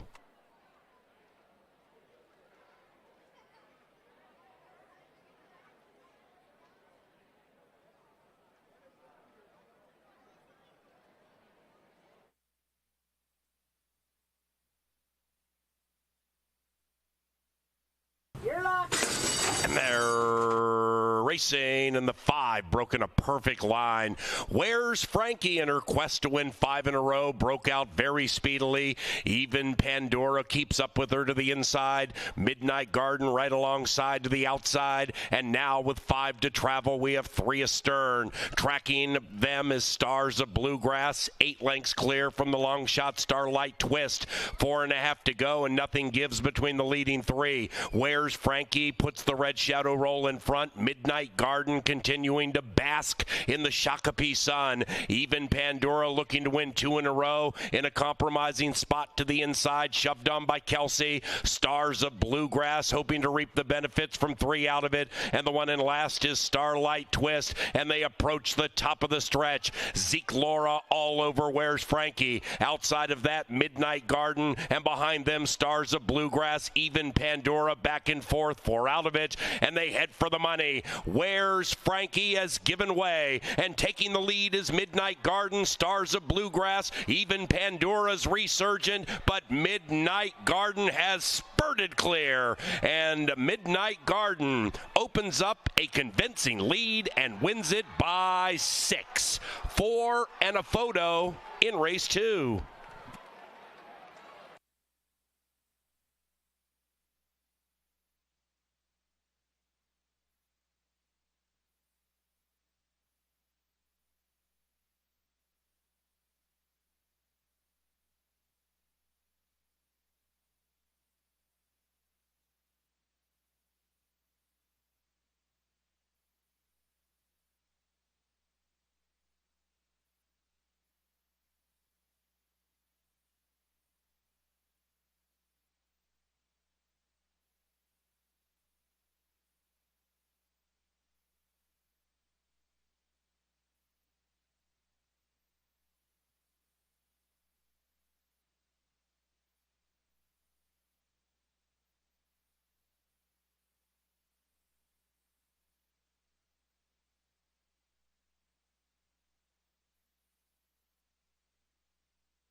Midnight Garden shortens up and goes right into the winner's circle. She's had a solid season up here at Canterbury Park. Nice tout, KG. We go to the turf for race number 3. Scratch the 1, Sassy Banker. We still have 6 going to post, and these fillies are seeking win number 1. This is a $10,000 claimer. They will go 1.70 miles on the turf, and Bones and Roses is one of the most experienced in this cast. In fact, the most experienced at 18 starts thus far. Half of that work has been done on the turf, and most of the recent work has been done on this turf course. Bones and Roses usually keeps herself in the mix. She has good tactical speed, and this one gets Harry Hernandez today. They've had a very good season together, that being Miguel Silva and Harry Hernandez. Bones and Roses drops out of $25,000 claimers. A lot of them follow suit with that sort of thing. A lot of these are taking a drop either out of higher price claimers or out of maiden special weight company, and Bones and Roses, with all that experience and with that speed, should be in the thick of things throughout, and she is taking money on the board right now at 5-2. 14-1 on Final Table to her right. She's only run once on the turf. That was back in July. She was well beaten that day, and it was at this level. Has to pick things up. Miguel Arroyo has gotten to know her in those last couple, though, and this one just doesn't have much speed to speak of. I don't know how quick the pace is going to be in here. Final Table might be up against it from that standpoint, but if it's a long shot you seek, you get 14-1 on her. 8-5 on Walk Softly, who is now ridden by Alonso Quinones. Changed the rider from Constantino Roman to Quinones. She took all the early money. This is going to be her 3rd start up here at Canterbury. She was 3rd last time, and that was against Wanda Strong and some other $25,000 types. She takes this drop down to 10 and makes a lot of sense from just off the pace. Alonso Quinones likes to get a little bit of speed out of horses like that, and she should be a good fit with him in that respect. This one has less experience than a lot of her competition at just 6 starts, and Walk Softly doesn't, again, make a lot of sense from that standpoint. Should be able to save a little more ground with a little bit further inside post. She is your current 8-5 favorite. Elegance and Tonic, the min-bred right next door, has started only against Minnesota breds in her life, but they were maiden special weights. Not as big of a drop, dropping out of that kind of maiden special weight company into here, but she has shown speed in all 3 of those starts, including one that was 1 turn on the dirt. She did hang on a little bit better when she went 2 turns. She's got a bit of a pedigree to do just about anything, and Elegance and Tonic has been one that I've fancied in her last 2, but Elegance and Tonic has really last time got away with quite a pokey pace. At least she was sitting just off it, and she really didn't accelerate from there. Just kind of ran at 1 pace around there. If she can get the lead, she has that cruising speed, and Elegance and Tonic might be able to take this field all the way at a very square 5-1. Delusional Dream has had some tough trips throughout her career. I give her a little bit of a pass for a couple of those up here, as Delusional Dream has found some traffic when she comes from way off the pace. When she stays closer like she did on June 5th, she was only a neck short, and it was against this relative level. Those were 16,000s. Now she's down to 10. She's run better for a tag. I mean, frankly, when she runs against maiden special weights, it seems like she's always finding a few horses that are just a little bit too tough at the level, and Delusional Dream ends up not far behind, but not in the winner's circle. This seems like a good fit. Jermaine Bridgemahan has done excellent work going routes on our turf course. I mean, going routes on either course, but especially on the turf. I like playing him on there. I'm going to take him on top, and right now she is 3-1. Runner's Heat is going to stretch out for the first time. She's been on the turf before, and she did run poorly behind Ghost of Genevieve, just didn't have enough ground to make up all of that deficit. She put herself pretty far behind early. The stretch out should find her naturally closer to the pace. She's 9-1 right now. You don't often see that on Mac Robertson. Zeke Lara is going to get aboard her today. Probably will get her involved in the race, and that's a very square price that probably will not last as they get out to the track. 6 of them do battle in here. Win, place, show, exactas, tries, supers, doubles, and pick 3s are your options. They head to the turf course for the first time, and one of these ladies is going to hit the winner's circle for the very first time. We find out in 8 minutes who that's going to be. The power play is coming up shortly.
Beautiful to a turf course listed as good. Scratch 1, Sassy Banker, and 4, Walk Softly, now ridden by Alonso Quinones.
All right, race fans, Kevin Gorg with you from the prestigious press box here at Canterbury. It's time for our power play of the day. I'm going to focus in on a horse that I think might be a decent price that you can use, whether it be win, play, show, pick 4, pick 5, something later in the card. Tonight, it's going to be in race 8. Hi-ho, cheerio, the 5. Let's take a look at the past performances. Number 1. First thing I highlight here is this horse loves Canterbury. 13 career starts, 7 for 13 in the trifecta. Now, last time out against similar competition, ran a really good second place behind a horse named Kierkegaard, who's won 3 times here this summer at Canterbury. But this doesn't tell the whole story. Off a really sharp win, the trip last time was not good. We're going to take a look at where this horse got pinned, down on the inside, which will not be the case today. And as you see the race kind of progress, Kierkegaard is the 4 with the yellow hat. This is the eventual winner of the race. Hi-Ho Cheerio really gets put into a tough spot. Watch the jockey, Chirinos here, really have to put the brakes on. Momentum is everything in a sprint at Canterbury. And if you break that momentum right here, now this horse will lug in. Look at the momentum. Broke right there. Kierkegaard's outside, never has to break momentum. That horse goes on to the win. Our horse gets stuck, putting the brakes on, having to re-rally. Finishes up nicely to get second, but it's going to be a different scenario today. Look how close that horse came to winning, even with that trouble. Today, we draw a better post. We're further outside. Press, then pounce for the power play. Let's score together. Now, right now, we have to go on the winner's circle. Angela Herman with some more cool goings-on out here at the park. I am out in the winner's circle, Kevin, and we had a whole thing planned. TV had a whole ceremony planned. We were going to put a picture of you up on the board. Everything was going to come together at the end of the season. These interns work very hard day in and day out to put on the marketing promotions. And Tommy, it's your last day? Yes, it is. Well, what could be more fun than here? Why are you leaving? Where are you going? What are you doing? I got to go back to college in Chicago, but I'm going to miss this place a lot. It was a great summer. Well, if you have a highlight that you can pick out, and I know you do a lot of fun things, what is it that really stood out for you this summer? Definitely preparing for all the dog days and all the dog races, emailing all the owners every day. That was a lot of fun.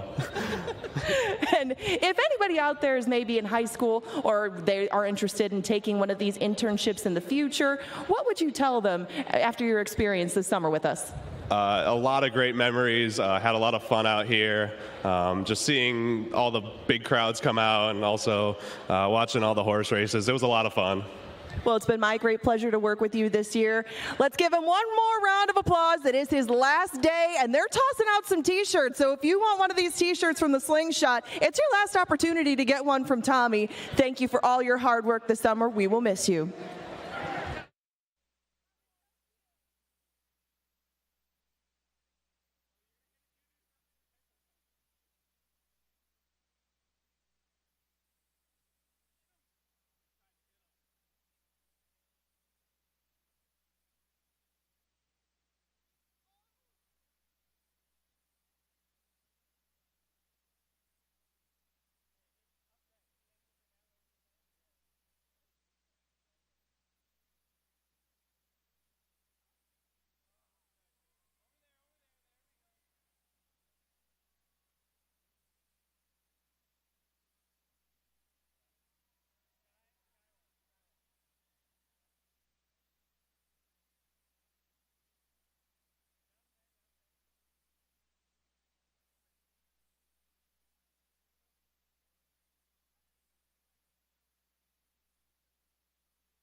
Yeah, and the horses are at the gate. It's post time. Post time for the first turf race today. Bones and Roses. Currently the win wagering favorite by a few hundred over Walk Softly. And about 500 over Delusional Dream.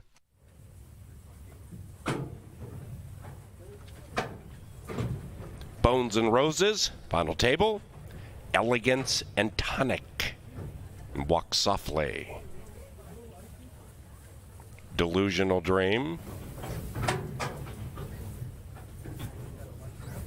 Got a horseback! 5 fillies and 1 mare in search of victory numero uno. And there racing.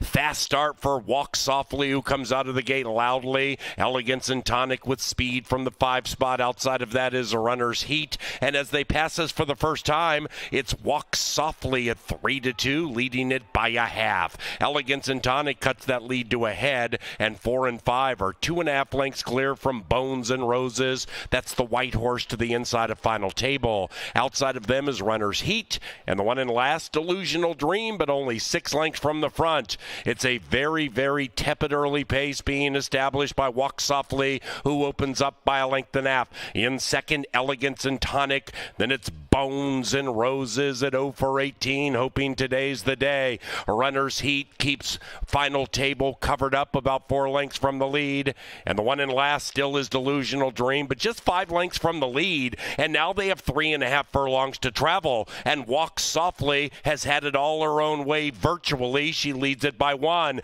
Elegance and Tonic still right there. After that, Bones and Roses with Harry and the leading rider shoving on the white horse, and Walk Softly glides away by a length and a half. Elegance and Tonic is desperately trying to cut into the margin. Then it's Bones and Roses, now conspicuously 6 out of it. Delusional Dreams running on. Walk Softly trying to put a Q around race 3. Elegance and Tonic still plugging away, and Delusional Dream trying to put a nightmare on the top 2, closing fast. Walk Softly called all the shots. Delusional Dream flying, but it's too late. 4-6-5 in race 3. Put a Q around race 3 at CBY.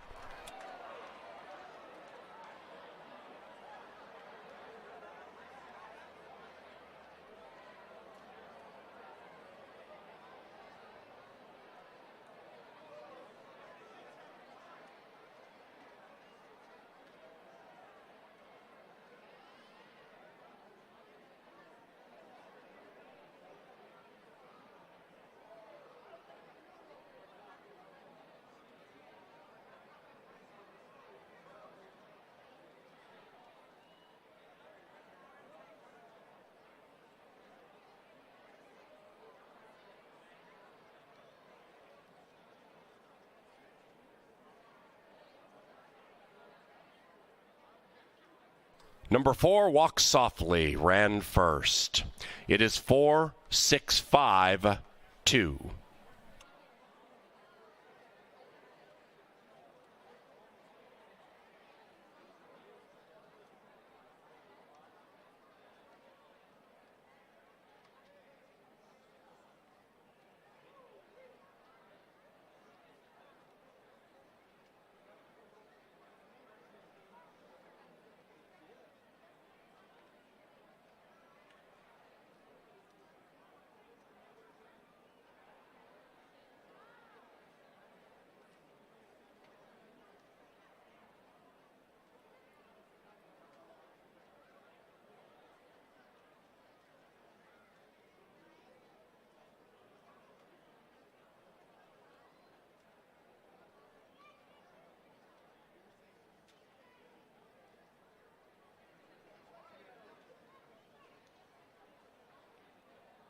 And the third race is official. The first pick 3 paid $29.10. That 4-6 exacta $7.50. Trifecta $20.95. Superfecta came up skinny. 4-4 double $18.30. Race 4 is about 22 minutes from now. No scratches, no rider changes in race number 4. And post time is right around 2:45. The fourth race is provided by Maker's Mark and makersmark.com. A reminder to parents, after the 9th race, the kids run on the dirt track. We do that every Sunday, about 10 minutes after the last race. They dash about 40 yards down to the finish line. One of the races is for kids 7 years of age and younger, and the other for those 8 and older. That'll take place within 10 minutes after our 9th and final live race.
Into the winner's enclosure, Walk Softly and Alonzo Quinones. The winning owners, Joseph Keenan, Daniel Kellner, and Mark Miller. The winning trainer, Esteban Martinez.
And they're racing. Fast start for Walk Softly, who comes out of the gate loudly. Elegance and Tonic with speed from the 5 spot. Outside of that is a runner's heat. And as they pass us for the first time, it's Walk Softly at 3-2, leading it by a half. Elegance and Tonic cuts that lead to a head, and 4 and 5 are 2.5 lengths clear from Bones and Roses. That's the white horse to the inside of final table. Outside of them is runner's heat, and the one in last, Delusional Dream, but only 6 lengths from the front. It's a very, very tepid early pace being established by Walk Softly, who opens up by a length and a half. In second, Elegance and Tonic. Then it's Bones and Roses at 0 for 18, hoping today's the day. Runner's heat keeps final table covered up about 4 lengths from the lead. And the one in last still is Delusional Dream, but just 5 lengths from the lead. And now they have 3.5 furlongs to travel. And Walk Softly has had it all her own way virtually. She leads it by 1. Elegance and Tonic still right there. After that, Bones and Roses with Harry and the leading rider shoving on the white horse, and Walk Softly glides away by a length and a half. Elegance and Tonic is desperately trying to cut into the margin. Then it's Bones and Roses, now conspicuously 6 out of it. Delusional Dreams running on. Walk Softly trying to put a Q around race 3. Elegance and Tonic still plugging away, and Delusional Dream trying to put a nightmare on the top 2, closing fast. Walk Softly called all the shots. Delusional Dream flying, but it's too late. 4-6-5 in race 3. Put a Q around race 3 at CBY.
Lone Speed always seems to do the trick. Alonso Quinones, such a good ride. Got that nice, slow half mile, 49 plus. And they were all chasing Alonso down the stretch, put a Q around it indeed in race 3. Now we move on to the 4th. And a quick announcement. Big crowd on hand, like a lot of businesses throughout the state and the country. Kids going back to college right now, maybe a little short staff. So learn how to use the betting machines. That's step 1. It really will save you time. But if you're going to hop in a line and bet through a teller, you got to get there a little earlier. We're going to wrap up this paddock preview a couple minutes quicker just to help you get to those windows and get those bets in appropriately. I think the normal cadence might put you in a tough spot, and the last thing you want to do is have a winning ticket that you don't get to bet because you waited too long to make said wager. So nice crowd, great to have the fun weather and the fun crowd and all the frivolity that Family Day can provide, but make those bets early. If you can do it before the paddock preview, even better, but learn to use those betting machines. We'll talk through the race quickly here. We'll send you to the windows and we'll hopefully pick a winner for you. One is T-Bone's Trick. T-Bone's Trick is 2 for 3 on the Canterbury main track, has that advantageous inside post with good stalking speed. The jockey Quinones will look to win back-to-back races. Should get a great trip. Now, there is other speed in the race, but this horse figures to be one of the horses sitting right behind the speed, hoping to pounce when they get into the far turn. The X factor in this race is the 2 horse. I didn't know what to do with a Canterbury Classic. His name is Unleash the Beast. He's won 8 of his 19 starts on this track. He's amazing. In fact, if you look at in the board numbers, he's 14 for 19 in the trifecta, and he looks like clear and Lone Speed. The question mark, though, is just one start this summer. It was way back in June. So even though we saw a couple workouts in July, I question the stamina late. I think he'll be loose. If he's feeling good, he very well could take them all the way. With that in mind, though, I think the pace will be honest, and I looked for a closer, and a closer that I really like. I fell in love with this horse last year. It is Derby Code. Derby Code is one of those horses that just really ambles out of the gate, waits and waits and waits, and then charges when they turn for home. We get Rye Eccleberry, we get Mac Robertson, and we get a horse that's raced 3 times on the main track here with 2 wins and a second. The question mark is the layoff. Has not raced since March, so when the horses come out here, I'm going to take a good close look at Derby Code, but if he's fit and ready to go, which I think he will be because Mac Robertson's a Hall of Famer, I think we got a chance to come get that money late. Number 4 is Flat Out Winner, Track Phantom, excellent handicapper. You get that analysis rate in your program that you've got with you. He loves this horse, and I can see it. The horse is in good form. It is a horse a lot like Derby Code that'll be charging late, and you're going to get a fair price. Right now, that price is 3 to 1. 5 Astronomical gets the absolute dream trip. You heard about that Lone Speed. This is the horse that's chasing the Lone Speed, and if Unleash the Beast doesn't bring the A game, this big, tall, good-looking 5 who we see in the paddock right now is probably going to inherit the lead turning for home in good form, good speed figures, a Paul Allen special, and on the board taking lots of money too at 2 to 1. Number 6 is Chest Candy, Luis Fuentes for Chip Woolley. You get a Kentucky Derby winning trainer who won a race yesterday. You get a horse that's going turf to dirt and his 3rd time off the layoff. All that in a nice package at 6 to 1. Interesting race. Real quick, I'm going to take a look at Derby Code. He looks fit and ready to go. I like what I'm seeing out here. Good energy, but not overdoing it in the heat here. As I mentioned, Mac Robertson off a layoff doesn't worry me, even though he hasn't raced since March. I've got the race 3-5-1. You need to get your bets in early. We've got a big crowd on hand. We don't want to see you get shut out. Angela Herman will be back out here to take you through race 5. I'll have a pick 5 ticket built and ready for you. It's a glorious day. The kids running the track at the end of the day. Lots of reasons to enjoy it. Good luck here in the 4th at Canterbury.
The call to the post by Lynn Dykert brings them onto the track for the fourth, named for Ceridian.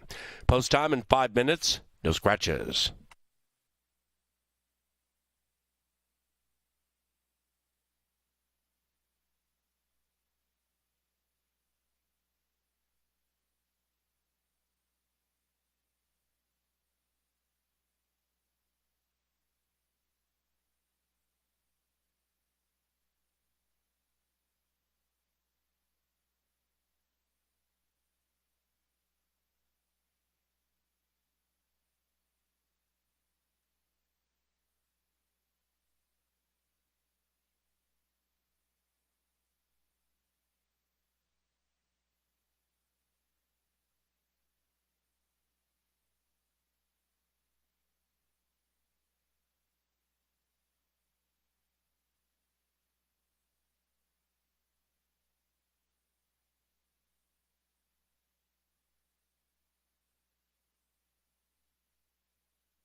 It is now post time for the 4th at Canterbury Park.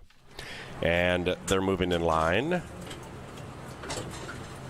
T-Bone's trick, unleash the beast. Astronomical, 2-1. Derby code. Chest candy, last in line.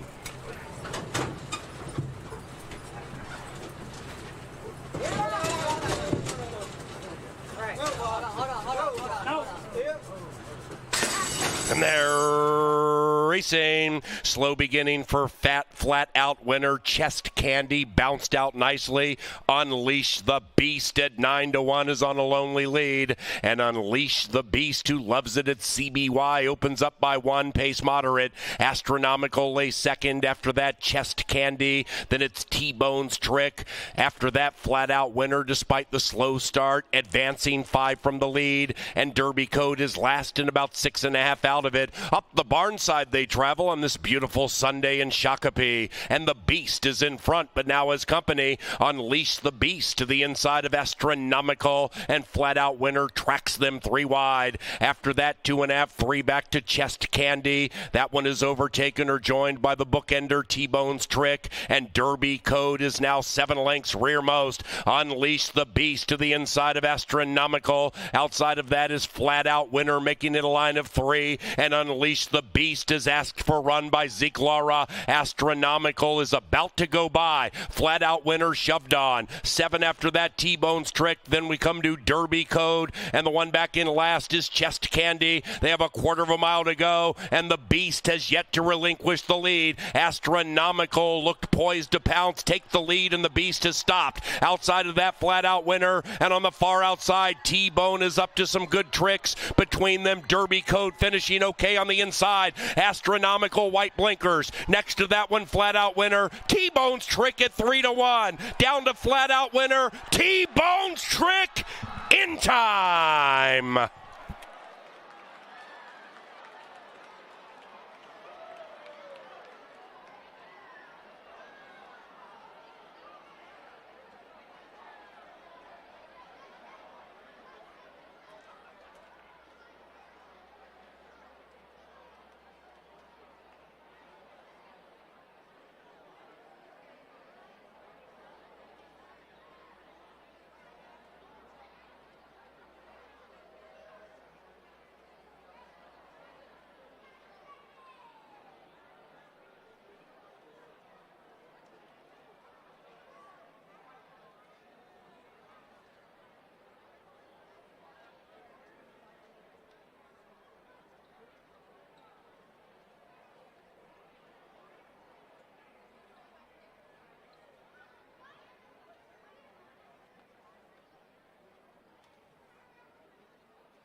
Result of the photo shows number 1, T-Bone's trick. First, 1:4.53 in 1:38.15. Results are unofficial in the Ceridian Derby. Ladies and gentlemen, with Ceridian, welcome to Canterbury Park.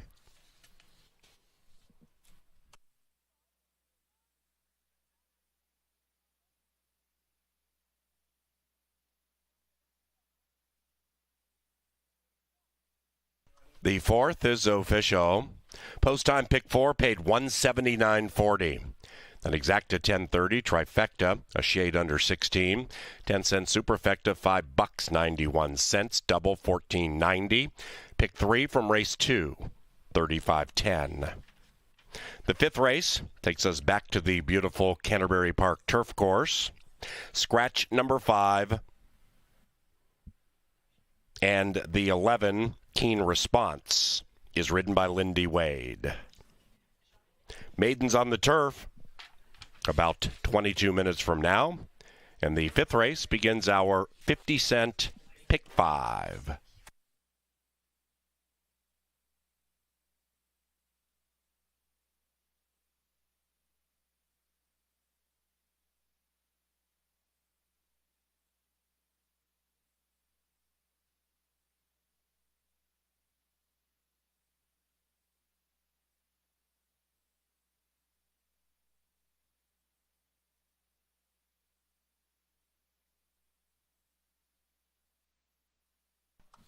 The victorious T-Bone's Trick receiving a well-deserved bath for his toil.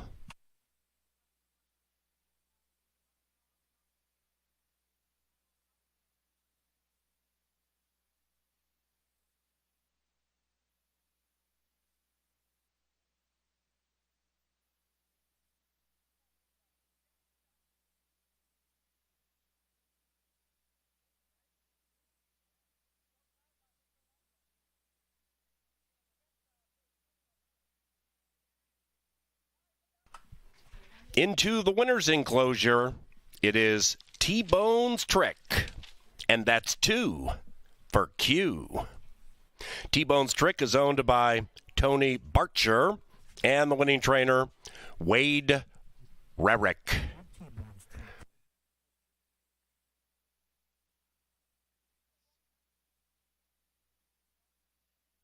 Race 5 is courtesy of Pepsi, the official soft drink provider of Canterbury Park, and also the providers of Pepsi Family Day.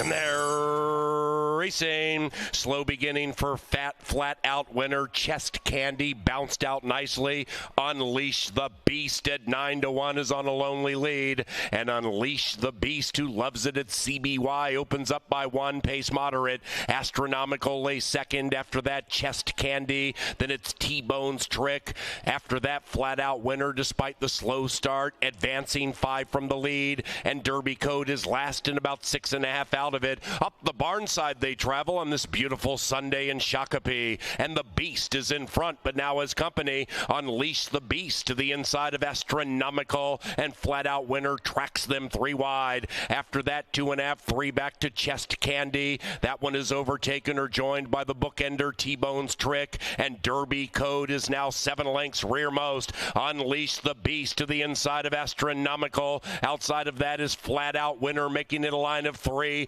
and Unleash the Beast is asked for run by Zeke Laura. Astronomical is about to go by. Flat Out winner shoved on. 7 after that, T-Bone's Trick. Then we come to Derby Code, and the one back in last is Chest Candy. They have a 1/4 mile to go, and the Beast has yet to relinquish the lead. Astronomical looked poised to pounce, take the lead, and the Beast has stopped. Outside of that, Flat Out winner, and on the far outside, T-Bone is up to some good tricks. Between them, Derby Code finishing okay on the inside. Astronomical white blinkers. Next to that one, Flat Out winner. T-Bone's Trick at 3-1. Down to Flat Out winner. T-Bone's Trick in time.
May River Storm is running on fast, but a mile out of it, and up goes Rhythm Nick. And Rhythm Nick at 3.5 to 1 puts 2, make it 3 on the field. Alcazaba jumping up and down, likewise for Coffee Caliente, and it's Rhythm Nick and Harry effortlessly. Rhythm Nick prevails by 4. Second, Coffee Caliente. Alcazaba third.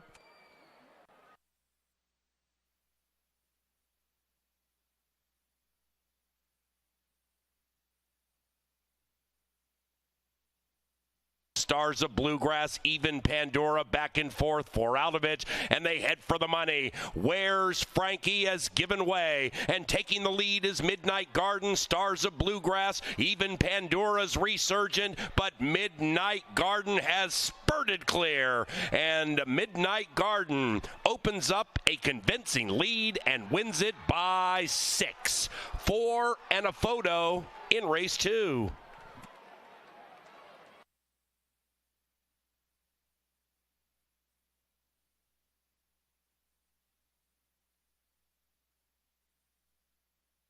Dreams running on. Walk Softly trying to put a Q around race 3. Elegance and Tonic still plugging away. And Delusional Dream trying to put a Nightmare on the top 2, closing fast. Walk Softly called all the shots. Delusional Dream flying, but it's too late. 4-6-5 in race 3. Put a Q around race 3 at CBY.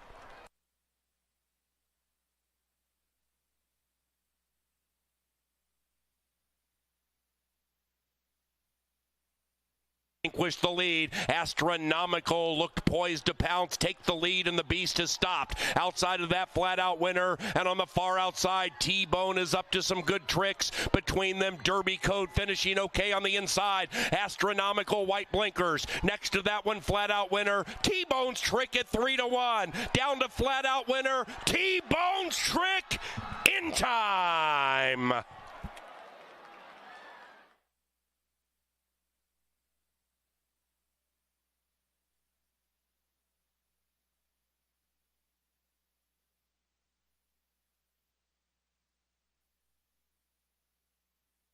T-Bone's trick in the nick of time, and Alonso Quinones picks up another win today.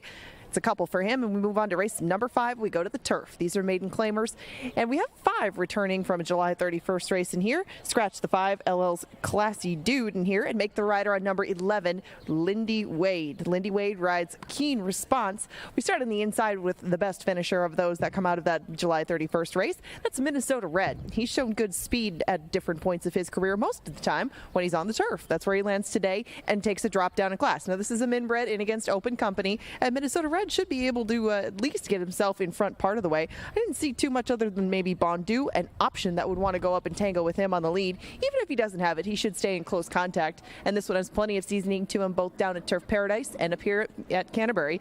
He is 0 for 15 at this point, but he manages to keep himself close enough.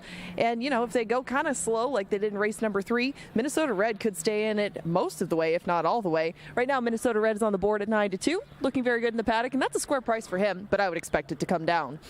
Swamp Drainer had a little bit of a troubled trip a couple back.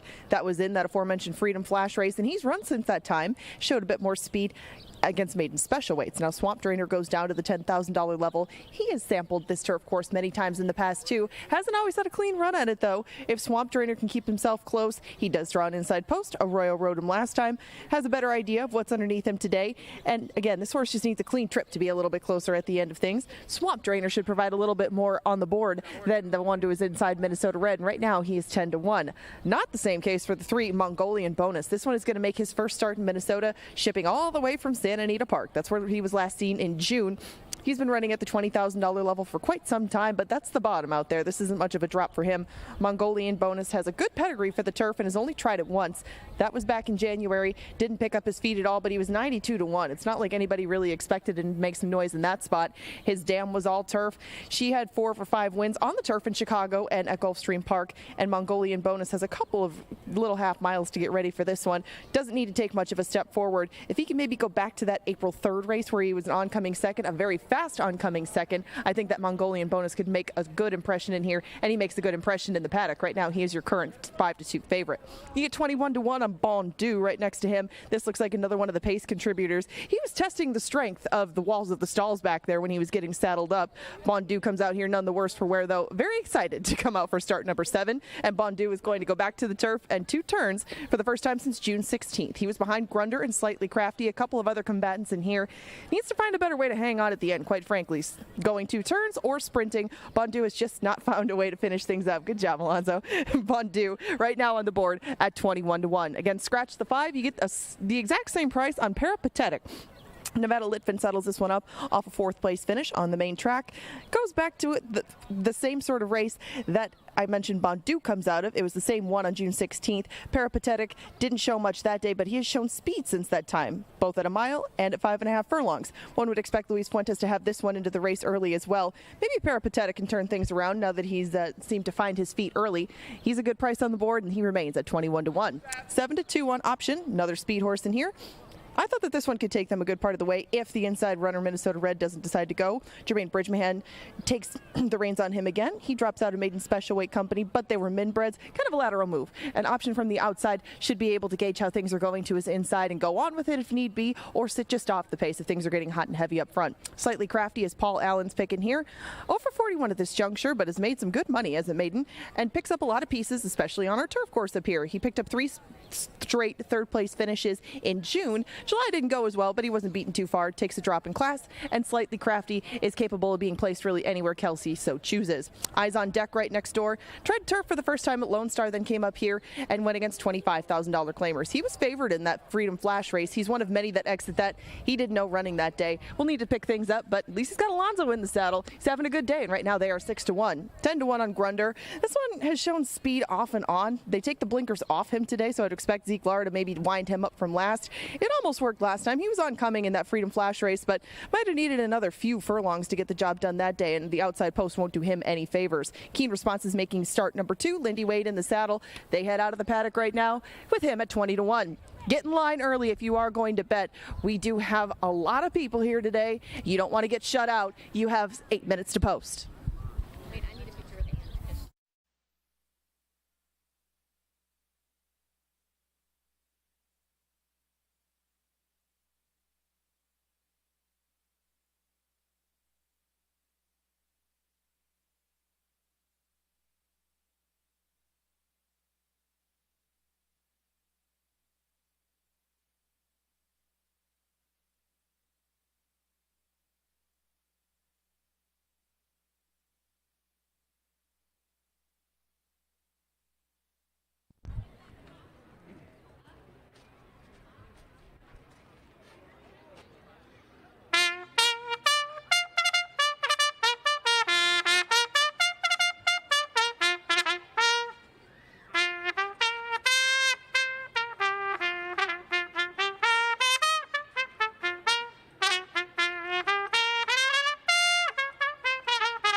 All right, Canterbury faithful, as you get in line for your wagers, here's a Pick 5 ticket I have assembled.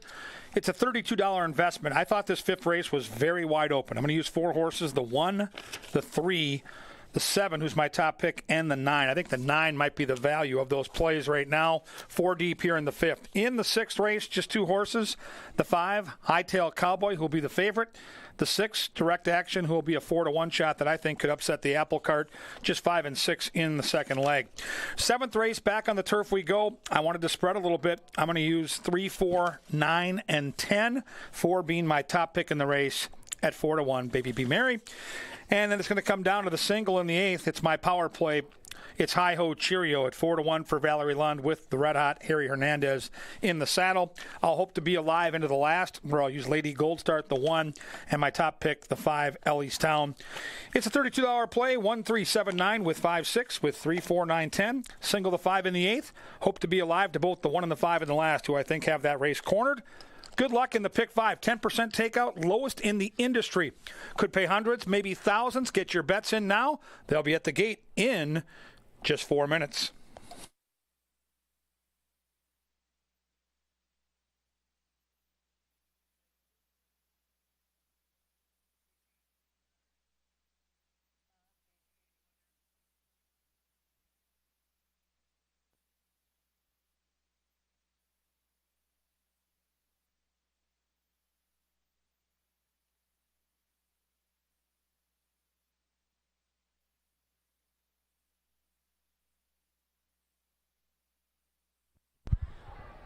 Hey Canterbury, it's Tommy down here in the Mystic Lake Winner's Circle, and it is time for the quick trip bounce to the pump.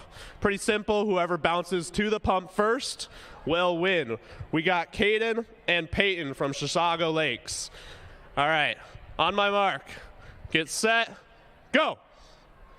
And they're bouncing, not much pace to them. They must be rookies. They're bouncing. We got Peyton with a little lead. Got to keep going. Oh, okay, now we got Caden. Caden's blocking him off. Caden all the way. Can he touch it? Whoever touches it first. Who touched it? Okay, we got Peyton with the touch. Congratulations, Peyton. You are winning a Quick Trip gift card presented by Quick Trip.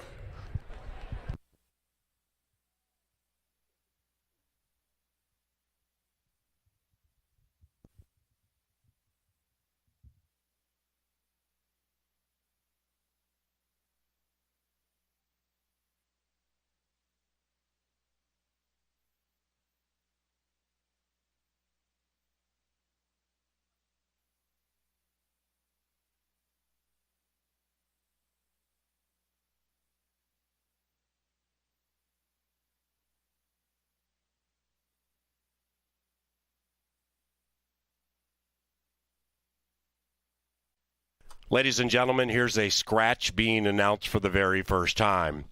Here in race number 5, scratch number 9, Eyes on Deck. Number 9, Eyes on Deck, is a late scratch. Refunds are available right now for Win Play Show, Exacta Trifecta, and Superfecta wagers involving that 9. Likewise for doubles beginning in race 5. Doubles closing to the 9 from race 4 will receive a consolation payoff. And for pick 3, 4, or 5 action involving number 9, Eyes on Deck, you will receive the starting favorite in race 5. That includes the pick 5, which is within a few minutes. This is the first leg.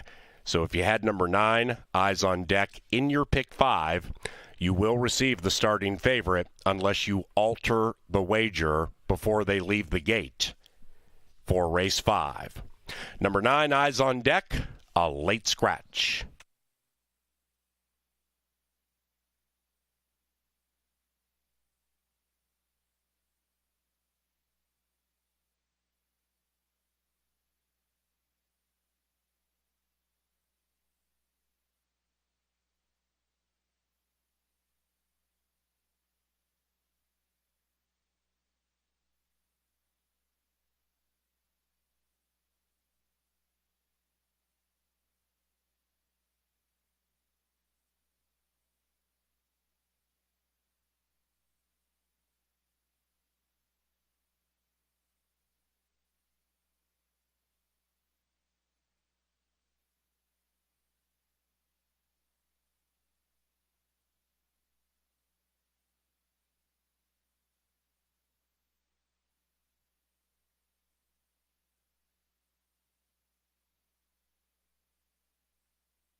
And the horses have reached the starting gate. It's post time for the fifth. Post time for the fifth.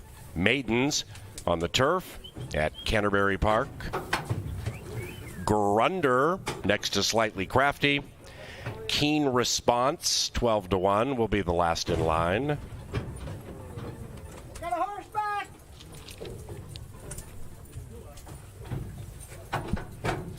It's turf time. And they're racing. Tough beginning for Keen Response. And the bookender, Minnesota Red, comes out fast, looking to get in the black. And Minnesota Red at 3-1 with Lindsay has opened up a length. Slightly Crafty at 8-1 in second. And after that, we have Option, just 3 lengths from the lead. Grunder is behind that, and Grundy is about 5 lengths from the lead. To the outside of Bon Dieu. Inside of them is Swamp Drainer, beginning to advance, 5 out of it. Then it's about 3-4 lengths back to Mongolian Bonus. That one is racing to the inside of Peripatetic, and they're about 9-10 lengths from the lead. The one in last is Keen Response, and the one in first is Minnesota Red, tugging them along coyly. Slightly Crafty at 0 for 41 right alongside. 3 wide of that trio is Bon Dieu, and Bon Dieu 12-1 going for a mid-race move. Then it's Option being scrubbed on a bit with 3.5 to go to the inside of Swamp Drainer. Outside of them, Peripatetics making a wide move. Then we come back to Grunder being shoved on. Keen Response out of last, and in last is Mongolian Bonus. And now they all cut as they approach the top of the stretch. Minnesota Red and Lindsay trying to take them wire to wire, looking good. Minnesota Red just put 3 on Slightly Crafty. Slightly Crafty in second. After that, we have Option. Then on the outside is Bon Dieu and Swamp Drainer chasing Minnesota Red.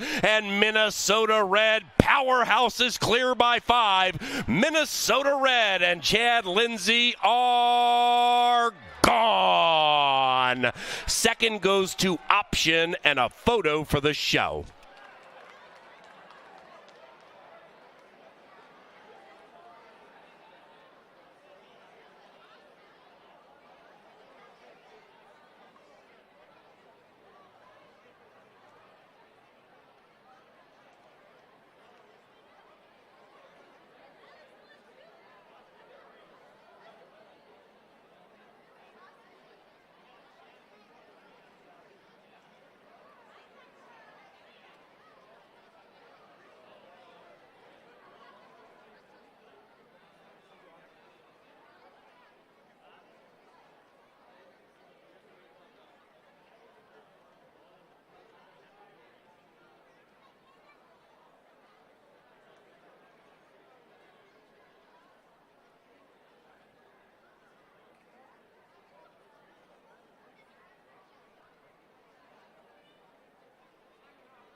The numbers.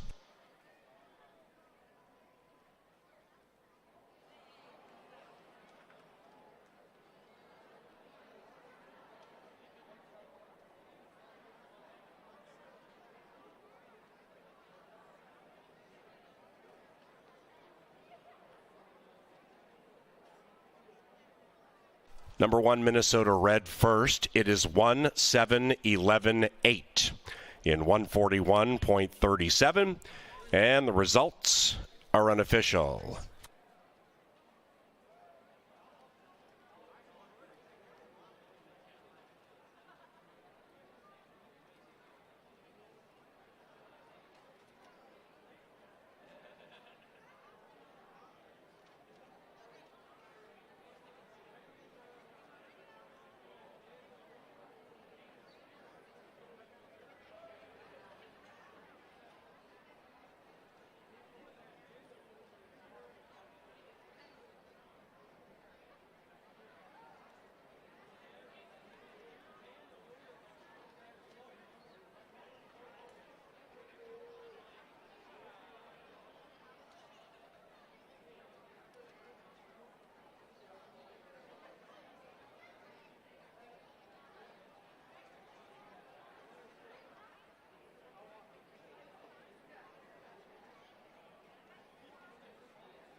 Race number 5 is official.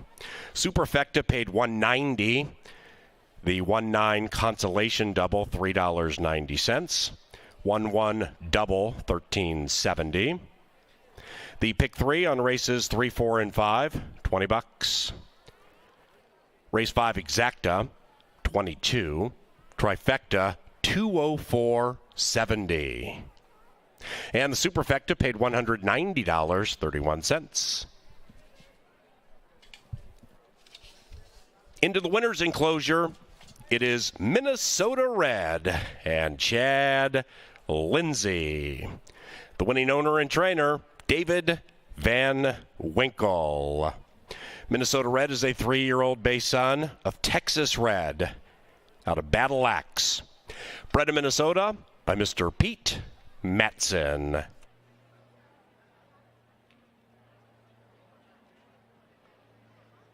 Race 6, main track. Pick 4 wagering on the final 4 live races this week. Scratch number 1, Top Dog.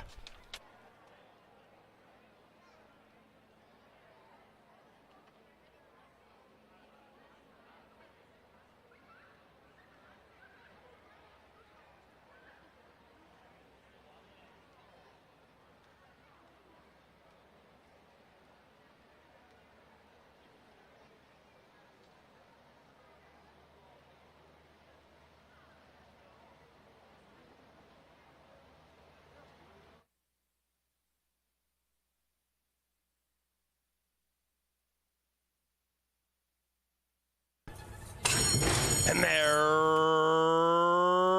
racing. Tough beginning for Keen Response. And the bookender, Minnesota Red, comes out fast, looking to get in the black. And Minnesota Red at 3-1 with Lindsay has opened up a length. Slightly Crafty at 8-1 in second. And after that, we have Option, just 3 lengths from the lead. Grunder is behind that, and Grundy is about 5 lengths from the lead. To the outside of Bon Dieu.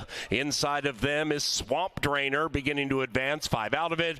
Then it's about 3-4 lengths back to Mongolian Bonus. That one is racing to the inside of Peripatetic, and they're about 9-10 lengths from the lead. The one in last is Keen Response, and the one in first is Minnesota Red, tugging them along coyly. Slightly Crafty at 0 for 41 right alongside. 3 wide of that trio is Bon Dieu, and Bon Dieu 12-1 going for a mid-race move. Then it's Option being scrubbed on a bit with 3.5 to go to the inside of Swamp Drainer. Outside of them, Peripatetics making a wide move. Then we come back to Grunder being shoved on. Keen Response out of last, and in last is Mongolian Bonus. And now they all cut as they approach the top of the stretch. Minnesota Red and Lindsay trying to take them wire to wire, looking good. Minnesota Red just put 3 on Slightly Crafty. Slightly Crafty in second. After that, we have Option. Then on the outside is Bon Dieu and Swamp Drainer chasing Minnesota Red. And Minnesota Red, powerhouse is clear by 5. Minnesota Red and Chad Lindsay are gone. Second goes to Option, and a photo for the show.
All right, back out in the paddock now. We get set for race 6, the final 4 of the day. So that means there's another pick 4 to play. We scratch number 1 top dog. The pick 5 starts out with one of the fancied horses, but not a heavy favorite. So pick 5 still has a chance to really pay if we can get a price horse here later in the card. I thought this was an interesting race because there's going to be a heavy favorite. I think the favorite merits a ton of respect, but I didn't think that horse was a stone cold cinch. I used a couple of horses on my pick 5 ticket. Once again, we've got a big crowd, and the lines are long at the tellers, so try to use those SAM machines. It'll really expedite the process, and you'll have a better enjoyable experience if you can figure out those machines. They're not hard to figure out. You put the cash in, you punch the ticket, and off you go. So good luck here in the final 4. Let's take a look at some of the contenders here in the 6th. We'll start with number 2, Hypnotic Rhythm. Luis Fuentes for Valerie Lund. The trainer's been rock solid all season. Jockey a 20% winner, so the numbers don't lie. He's excellent in the saddle. They have good speed. And the inside part of the track last night was quirky. It was heavy. We had that rain those last couple of days before last night's races. And now with the sun out all day, it's starting to become a better place to be. We'll see if Hypnotic Rhythm can ride the rails to a good trip here at a fair price of 7-2. Number 3, Courageous Timmy gets the top jock at the track, Harry Hernandez from Miguel Angel Silva. Note this, when he rides for this barn, he wins more than 1/3 of the time. So it is certainly a tell in terms of trainer-jockey combination. Big closer, likes to amble out of the gate, make one big run late. The top jock on Courageous Timmy near 5-1. To me, the 4-horse kind of holds the key to the race because the 5 Hightail Cowboy, who looks like the best horse on here on paper, is all speed. And this 4-horse has plenty of early licks. So if the 4 can go out there and make the 5 work, then it changes the complexion of the race. If the 5 can easily dispatch of the 4, 5's going to be tough to beat. But Nacho S certainly is someone that you've got to consider because maybe Hightail Cowboy decides to let that one go. Says he's a long shot. We're going to let him kind of dictate terms. If Nacho S can just get out there and wing it, sometimes those long shots can be brave on the front end. Crystal Conning will call the shots at 8-1. Here is the 5. Here's Hightail Cowboy. Boy, this horse has faced some really nice competition. I thought the horse ran a great race last time. I bet this horse at 7-1. Ran into Extreme VIP. The good news is that winner has come back to race again and was victorious. We call that a live race. This horse has speed, but I don't think he needs the lead. I expect if the 4 gets out there, he can sit just off and wait to make his move. Either way, the 5 is going to be very, very tough to beat. Hard for me to draw up a scenario where he's not in the exact and trifecta, and right on cue, Hightail Cowboy comes out here strutting his stuff, and I'll tell you what, he looks fantastic. So I've got him second in my analysis, but he is without a doubt the most likely winner. I'm going to try for a little value. I'm going to try for an upset. I'm going to try number 6, Direct Action. I get Chad Lindsay looking for 2 straight wins. I get a good trainer with an equipment change. They put the blinkers on, maybe to help the focus early. Maybe this horse can stay a little closer to the pace. Turf to dirt, Minnesota bred, in against open company, but I think the horse fits at this spot. I think the 6 will be there watching the 4 and 5 do their thing, and I think Lindsay can kind of wait and get that first run around the turn. 7 is Magic Revolution. Lindy Wade for Bruce Reekin. Has been facing some tough competition, is one of those horses that needs the pace to back up. We'll see if he gets the right pace here. To me, he looks like a fringe player that can maybe hit part of the ticket, but will need the right trip, no question, at 8-1. I'm going to try the 6 at 7-1. The world is on Hightail Cowboy, and I see it, man. The horse looks good on paper, and I got to tell you, he looks even better out here. He's on the muscle and looking good, prancing through the paddock. Long line, so get those bets in early. It's race number 6 at 1 mile and 70 yards. They'll be at the gate just inside 10 minutes. Good luck, good winning, right out here at beautiful Canterbury Park.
Thank you.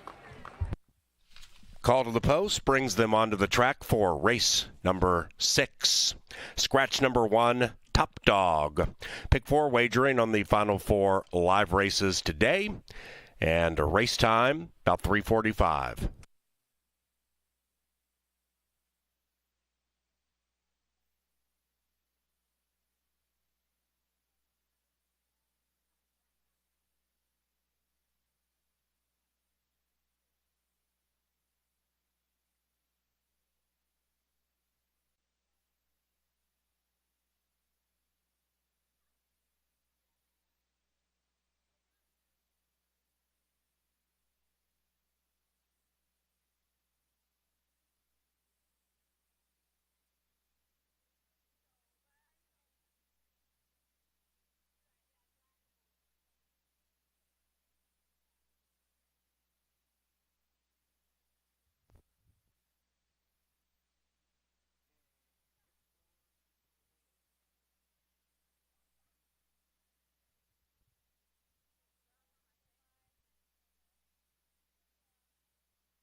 It's late pick 4 time. We're 5 minutes away from it now. Not much to go over here. I made a whopping $4 ticket in this late pick 4 sequence. I saw it a little bit chalky. We're going to start with Courageous Timmy and Hightail Cowboy. Different tactics for these two, but if things really melt down, I think Courageous Timmy could overtake Nacho S and Hightail Cowboy should they square off. But Hightail Cowboy at even money looks like he could very well steal this on the front end. We find out, but those two have that end of the equation covered. I just went with 3 and 4, Miss Aggie Bling and Baby B Mary in the next one. It looked like they'd both be close to the front end, but they have some established 5 furlong turf form. Neither one's going to be a huge price. Baby B Mary was my top pick in there, but they made a lot of sense and not a lot of reasons to oppose them, so I just cut it down to those two. 4 and 5 for me in race number 8. That's One Son of a Chief and Hi Ho Cheerio. Kevin kind of went over the reasons to like Hi Ho Cheerio in the power play. I'm right along with him. The one I thought could maybe steal it out from underneath him was One Son of a Chief, so they are both on that ticket. Wrapping things up, Lady Goldstart is my single in this one. We're going to go over that before the next race in the angle. Love this filly. She's having an outstanding year. She might not be much of a price, but that's why we singled her for that $4 ticket. We're now 4 minutes away from race number 6. What better way to celebrate your birthday than with some hula hoop action? Throw it down to the winner's circle now with Megan. Thanks, Ange. Hey, everyone, it's Megan down in the Mystic Lake Winner's Circle, and it's time for our hula hoop contest. Tonight we have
Marshall.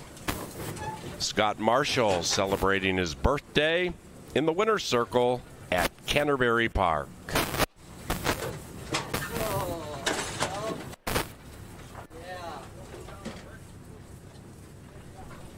Moving in line, Baby Be Merry, 8-5. Favored every click of the way, now 9-5. Miss Aggie Bling down to 7-2.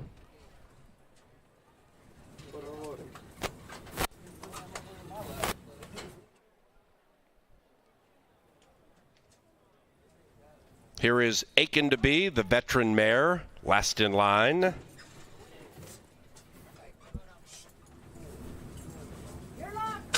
And they're racing.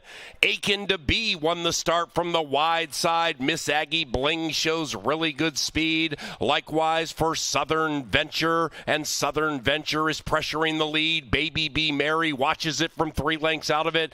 Then we come to She's Not to Blame. The white horse's Silver Coin. After that, Aiken to Be outbroke the field, but now is 6 out of it. Lovin' Bullies, that 10-year-old mare, the gray, advancing to the inside about 7 lengths from the lead. Then it's Visual Magic to the outside of Hey Hey. Grand Slam Home Run is last, and up top leading the way it is Miss Aggie Bling, and Miss Aggie Bling at 3-1 cuts clear by 5. Silver Coin is next on the outside. Visual Magic finishing sweetly. Not today for Baby Be Merry. Aiken to Be is resurgent, but nobody's beating Miss Aggie Bling. Miss Aggie Bling prevails 3-9-10 in race 7.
Official, exacta $29.70.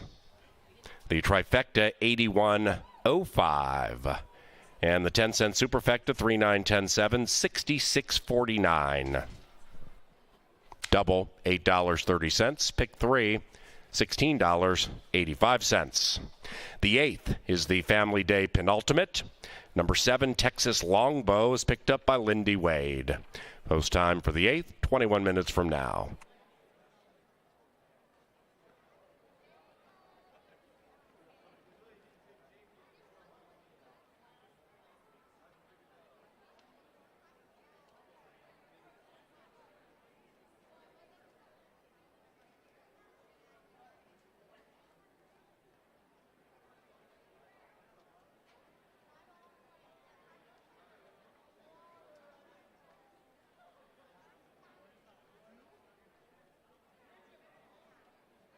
We had a claim in race number 7. Number 4, Baby Be Mary, picked up for $7,500 by Miguel Angel Silva, who co-owns with Byron Lindemann.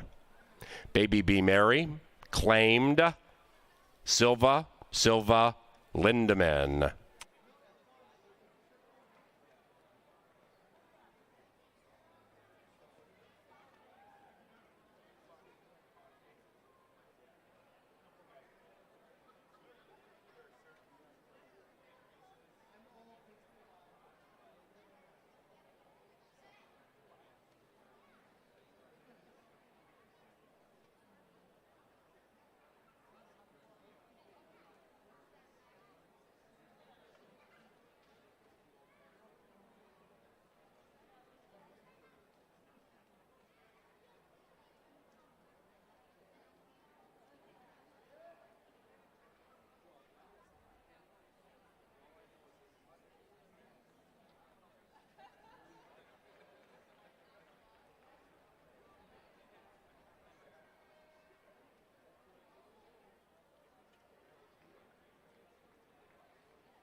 Now entering the winner's enclosure, Miss Aggie Bling and Ezekiel Lara. The winning owner, Danny Caldwell, and the winning trainer, Jose Silva Jr.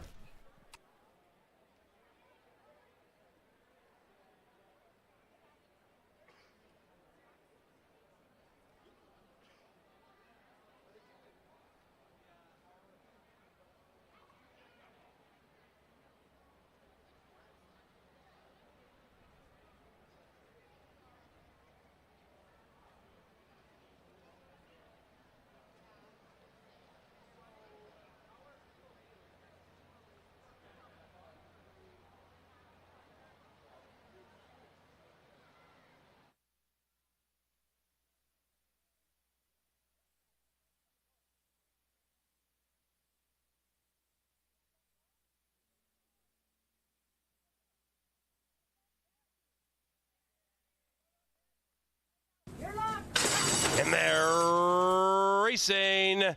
Aiken to B won the start from the wide side. Miss Aggie Bling shows really good speed. Likewise for Southern Venture, and Southern Venture is pressuring the lead. Baby Be Mary watches it from 3 lengths out of it. Then we come to She's Not to Blame. The white horse's Silver Coin. After that, Aiken to B outbroke the field, but now is 6 out of it. Lovin' Bullies, that 10-year-old mare, the gray, advancing to the inside about 7 lengths from the lead. Then it's Visual Magic to the outside of Hey Hey. Grand Slam Home Run is last, and up top leading the way it is Miss Aggie Bling, and Miss Aggie Bling at 3-1 cuts clear by 5. Silver Coin is next on the outside. Visual Magic finishing sweetly. Not today for Baby Be Mary. Aiken to B is resurgent, but nobody's beating Miss Aggie Bling.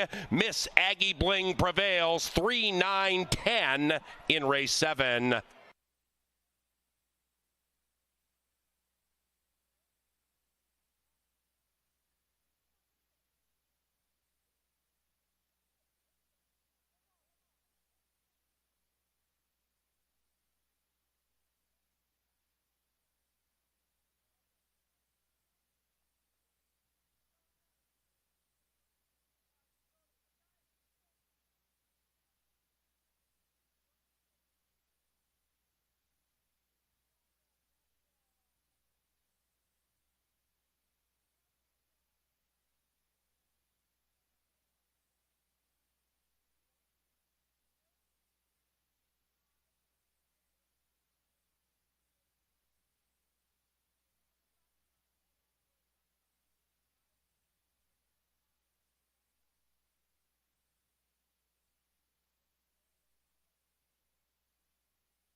Zeke Laura, he puts that horse on the lead, and he gets all the money in the turf sprint. Nice long shot coming second there for the trifecta as a bit of a booster.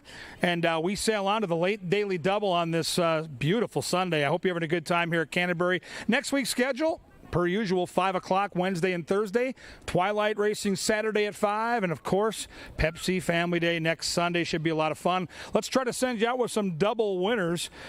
This race is 6.5 furlongs. These are optional allowance claimers. These are hard-knocking horses that have run big races. These are fun races to handicap. Number 1 is Perfect Wager. Zeke Laura, the jockey, looks to go back-to-back. This horse has raced 3 times at Canterbury, 2 second-place finishes in those 3 starts, and was claimed last time out.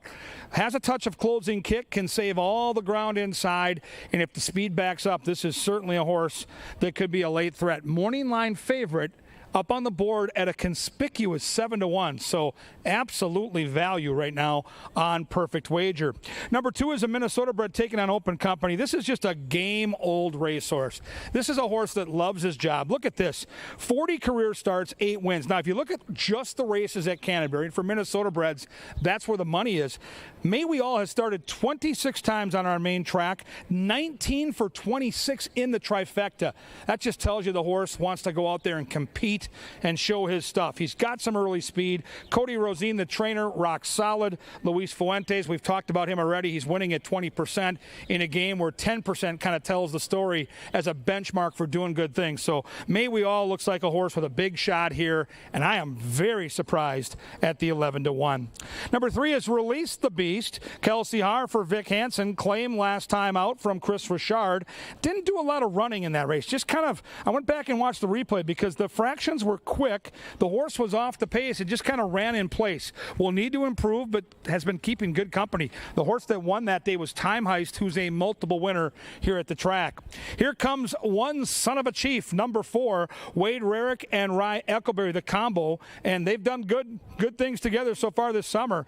He's won 2 of 5 mounts for this barn. That's 40%. Yes, that's quite good. Has a touch of speed, doesn't need the lead. And the Oracle and I were just talking in the press box. He really likes this horse. He could have gone and played golf, but he stuck around to bet this horse. That's normally a tell up in the press box. The Oracle pushing all the chips in on One Son of a Chief. I'm on the 5. It's the power play of the day. I like Hi Ho Cheerio with Harry Hernandez. I've been talking about Valerie Lund and the summer that she's been having, kind of under the radar, but she's been doing awesome things training. This horse is in good form, had a bit of a troubled trip against Kierkegaard last time out. Kierkegaard is a multiple winner here at the track, so I think Hi Ho Cheerio is in a very good spot to be competitive here. If he gets the right trip, he can win. Candy Cove has some big speed figs. The question mark I have with this horse is, number 1, he's more of a route horse, and he's cutting back to 6.5. He's had 10 tries on our racetrack. He's got no wins. Now, the good news is he's hit the exacta in 5. He's hit the trifecta in 6. So 6 out of 10 in the trifecta tells you here's a horse you can use underneath. I'm going to key him under horses like the 4 and 5 because I think he'll hit the board. He's always there. Just never gets quite over the edge and gets the W. Paul Allen's got a sneaky horse here, and PA has brought in some nice long shots with his handicapping this season. He likes Texas Longbow, and his guy is Lindy Wade. Salt of the earth, had a couple wins last night, riding very well right now, and I can see what Paul's looking at. There's speed in the race. It's an outside attack post, and PA's tout has raced 6 times on our track and hit the trifecta in 5. And you look up and see the price, and it's the longest shot on the board at 15-1. If PA keys this horse in a trifecta, makes a win bet, he might need a wheelbarrow to get himself back to Vikings headquarters tomorrow for his radio show. 15-1 on the Paul Allen tout. What a great race we've got for you here. 6.5 furlongs. No clowning around in this one. This is a big one. Who do you like? Get your bets in early. The lines are a little pesky right now, but it's a gorgeous day, and it's always a little sunnier when you can cash a ticket. Race 8 coming up. Race 8 coming at you, and it's all next. We're ready now.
Welcome down to the Mystic Lake Winner's Circle one more time. We are going to play our first ever giant unscrabble game. It's very simple, guys. We've got 5 letters. You got to spell out some words. If you can get more than 5 in 30 seconds, you're going to win some admission passes to come back. We're going to test things in the old English department at Lakeville South. Whenever the timer's ready, you keeping track, Tommy? Are you paying attention? Okay. She's got the time. You guys got some words ready. Are you set? She's very shy. Go. She's got to come out a little bit. Come on, guys. Come on. We got stare. Okay, Go, stare. go, 1. go. Rearrange. Come on. If anybody's got ideas, feel free to shout them out. Come on. 2. Go, go, go. That's a what? Tars. That's a word. We're at 3. Go. Rates? Okay. 4. One more. Set. Okay. All right. The judges have determined that there are 5 words. Congratulations. You guys get some passes to come back here. Got 3 minutes to post about race number 8.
Thank you guys. Appreciate it.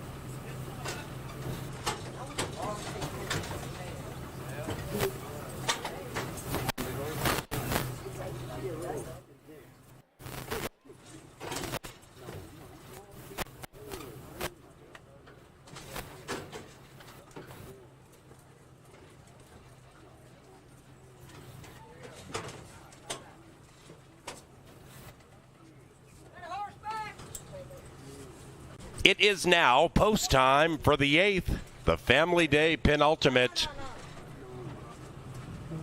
Texas Longbow last in.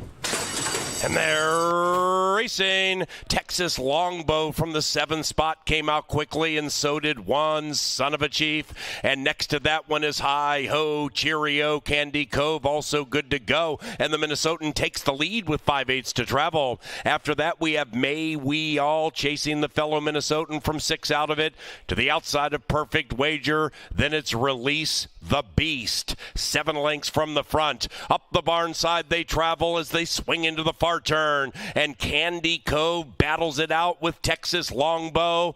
Then we come back to one Son of a Chief. Hi Ho Cheerio taking 3rd on the move. After that, Perfect Wager. May We All about 7 out of it. And then last is Release the Beast. Texas Longbow edges away from Candy Cove. The lead is ahead, and Candy Cove sweet again, resurgent, and puts the nose back in front. One Son of a Chief. Rider is the yellow helmet cover behind them. Hi Ho Cheerio on the 4 wide side, and May We All is behind them. It is Candy Cove, Texas Longbow, Hi Ho Cheerio at 8-5, and between them one Son of a Chief. Hi Ho Cheerio from one Son of a Chief. Hi Ho Cheerio prevails.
The numbers: 5 Hi Ho Cheerio first, 5, 4, 6, 7.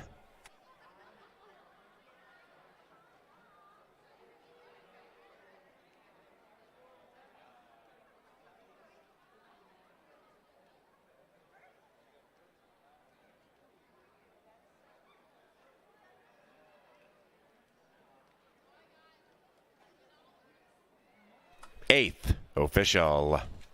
The 9th race is the final live race today. It's on the turf course. Scratch 3, someone said so. Post time about 20 minutes from now. Kids, parents, don't forget, within 10 minutes after the 9th and final live race, the kids run on the racetrack. Couple of 40-yard dashes. One for those 8 and older, another for those 7 and younger. That'll take place about 30 minutes from now. We had a claim in race number 8. Number 1, Perfect Wager, claimed by Carl Broberg for Rocket Wrench Racing. 8th race, the 1 claimed for 10 grand, Broberg Revac.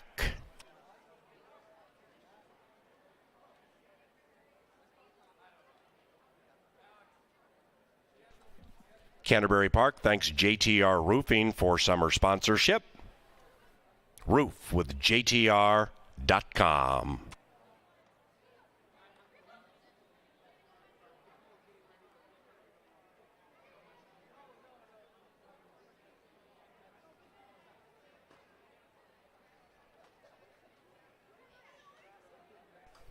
Up to the winner's enclosure, hi ho, cheerio. And Harry Hernandez, he's Harry, our leading rider. Hi ho, cheerio is owned by Rodney Paulson and the winning trainer, Miss Valerie Lund. Amen.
In. And they're racing. Texas Longbow from the 7th spot came out quickly, and so did One Son of a Chief. And next to that one is Hi Ho Cheerio. Candy Cove also good to go. And the Minnesotan takes the lead with 5/8 to travel. After that, we have May We All chasing the fellow Minnesotan from 6 out of it to the outside of Perfect Wager. Then it's Release the Beast. 7 lengths from the front. Up the barn side they travel as they swing into the far turn, and Candy Cove battles it out with Texas Longbow. Then we come back to One Son of a Chief, Hi Ho Cheerio taking 3rd on the move. After that, Perfect Wager, May We All about 7 out of it, and then last is Release the Beast. Texas Longbow edges away from Candy Cove. The lead is ahead, and Candy Cove sweet again, resurgent, and puts the nose back in front. One Son of a Chief rider is the yellow helmet cover behind them. Hi Ho Cheerio on the 4 wide side, and May We All is behind them. It is Candy Cove, Texas Longbow, Hi Ho Cheerio at 8-5, and between them One Son of a Chief. Hi Ho Cheerio from One Son of a Chief. Hi Ho Cheerio prevails.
All right, Kevin Gorg, Angela Herman, getting ready to take you through the lucky last. If you've got kids here on Family Day, don't forget after this race is over, you can bring the kids down to the winner's circle. And we have 2 heats, 8 and under, and then the big kids, 9 and older, run down that stretch. It's been a fabulous day of racing, Ange. We've got a really cool way to finish it out. I love 5 furlong turf races, especially when you consider the talent that's on display. The 2 Star of the North is going to be a long shot here, but this has always been a horse that's been well regarded, has banked over $300,000. Lady Goldstar's one of the coolest horses on the track, number 1. And I think Ellis Town, who's kind of a new shooter here in Shakopee, looks like a horse that has some pretty serious credentials. Oh, yeah. Banked nearly $300,000. Yeah, I mean, everybody in here except for one had earned 6 figures. Even the scratched horse, someone said so. We still have a quality cast of 6. They kind of seem to draft this race either on either surface, and a lot of the same combatants come to it. It shows their versatility and their class, and most of them can handle both equally well. I'm on Lady Goldstar. You're on the other end of things with Ellis Town. Let's make a case for both. You first. Well, Ellis Town's a horse that can make her own trip. She has shown speed. She's gone to the front and had success. And then, like last time out, she's been able to sit off the pace and pounce in the stretch. And she beat a really nice field last time. Medallia Match is a nice horse. A Rose and Wine comes back here and is a Canterbury specialist. It's a bump up, though. To beat the likes of Lady Goldstar, it's certainly a bump up. But I like the way this horse won. She did it with ease. She comes back with a nice breeze for Broberg. He's good off a win. And I just think if this race sets up the way I believe it will, speed to the inside, speed with the 4, A Rose and Wine, this horse should be ready to go. And I think this horse has a tactical advantage in that the speed that I see in the race, specifically the 2 and the 4, are going to go out front. I'm going to be the 5 sitting just outside. And now the 1, the horse that I think might be the best horse on paper, is going to have to work out a trip. I think that gives Quinones a chance to pin that favorite, and we'll see how it plays out. Yeah, it's probably going to become a rider's race, at least on paper, between these 2. And Lady Goldstar drawing towards the inside, I guess it's kind of a double-edged sword. She can save ground. She can wait for the time to be right, kind of get the similar trip that Ellis Town did last time, just wait for things to open up and burst through. But she also has the speed, if nobody wants to go on with it, to go up and take matters into her own hands. They came home very quick in that race that she won in May. It was over a good turf course, and I think if afforded the same fractions that Ellis Town got in her July race, I think that Lady Goldstar can come home just as fast, if not faster. Admittedly, I'm a little bit of a sucker for Lady Goldstar. I think that she's a cool horse who's grown up a lot and grown into the nice racehorse that she is. She's 7-5, so I mean, I'm not unearthing anything major, but Lady Goldstar's easy to root for, and I have to put her on top. I took it 1, 5, and 4 with all respect to Ellis Town. If she beats me, I will not be surprised at all. If A Rose and Wine beats me, I might be a little bit surprised because I think she'll take some heat from Star of the North, maybe even a Part of My Charm and Harking. I mean, all of these have had some of their better races on the front end. So whoever decides to go out there and wants to lock horns with her is going to have their work cut out for them. But she is very quick, likes this course a lot. I just think that this is going to be one of her toughest tests to date. Yeah, I think if there's a wild card in here at a big price that could spoil the party, it's the 7. I think Harking is a closer. There's a ton of speed. Even the favorites both have enough speed to be within reach. If someone comes and gets the money from well off the pace, if they go crazy fast early, do not sleep on Harking. I think Harking's going to make a late push. The hard thing for me is she's had chances to beat Lady Goldstar and Ellis Town in her last 3 starts, and she's come up short. So she'll need to run her absolute very, very best and get the perfect scenario. But there is a ton of speed in the race. I think the inside 4 horses, specifically the 1, 2, 4, and 5, are all going to do something with speed. That's the one wild card out there that might reap the benefits from well out of it. Mm-hmm. Yeah, I could see a big clump really going into the turn and seeing her losing a little bit of ground. There's Star of the North doing Star of the North things. She goes out to the track by herself. They have to keep her moving to get out there, and I think she'll probably sit maybe in the chute kind of by herself. She's just got some quirky patterns to her, and Star of the North always heads out a little bit early. The rest of them out and getting the riders up at the moment. We have 9 minutes to post. A very smallish group to end the card, but a very quality group. I'm on the 1, Kevin's on the 5, and they are taking all the money. Now, Kevin, any final thoughts before we close out Sunday? Well, the 1 and 5 looks too obvious. So if you're going to do an exacta here, you got to figure out if you like the 1 or 5 better. And then I would honestly try to mix in the 4 or 7 and get the exacta or trifecta that way. It's not going to pay you to play the 1 and 5 together at the top. You're going to have to split them at some point. I'm going to try to split split them up by using this 7. I'm going to go 1-5 with 7 with 1-5 and try to hit the trifecta that way. I think the 7 gets a piece here. Okay, fire away. You got 9 minutes to do so, and then the kids will run the track. Don't leave yet. Bring the young ones out to the track. Paul Allen will call all of it in 9 minutes.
Best bugler in the business, ladies and gentlemen, Sir Leonard Dykert. How about a round of applause?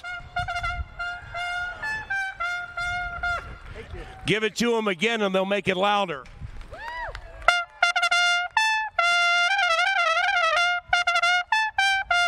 Hey! Tommy, best of luck. God bless you. Best of luck at Loyola. On the track now, heading to the turf course for the 9th. That's our final live race. We're about 5 minutes away. And don't forget, parents, about 10 minutes after this race, the children get to run on the old racetrack. Good luck.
And the horses have reached the starting gate. It's race time.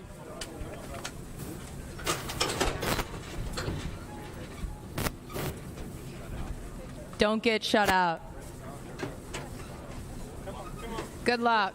Here they come in the 9th. Lady Gold Star, Even Money, Elstown, 9-5. Kids running on the racetrack about 10 minutes after this race. Yeah, exactly. I had this old boy tell me that yesterday. He tapped me on the belly and said, you get it. Harking, last in line. Here they come.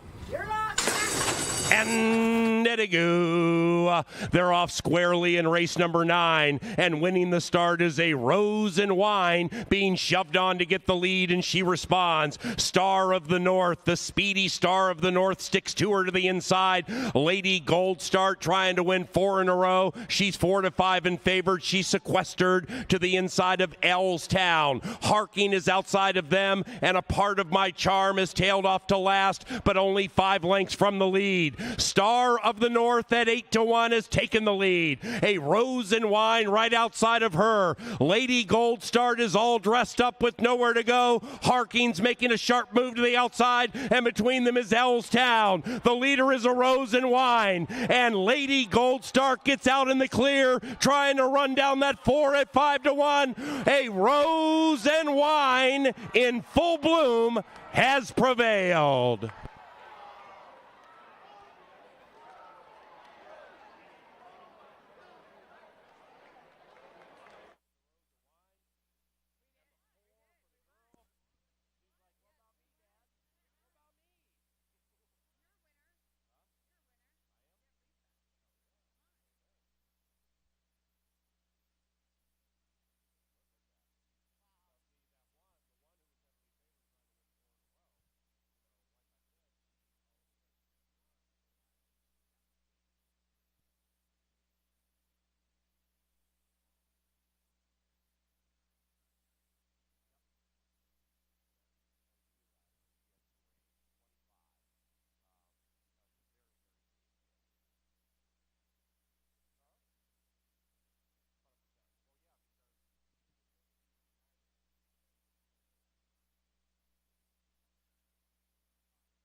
The 9th race is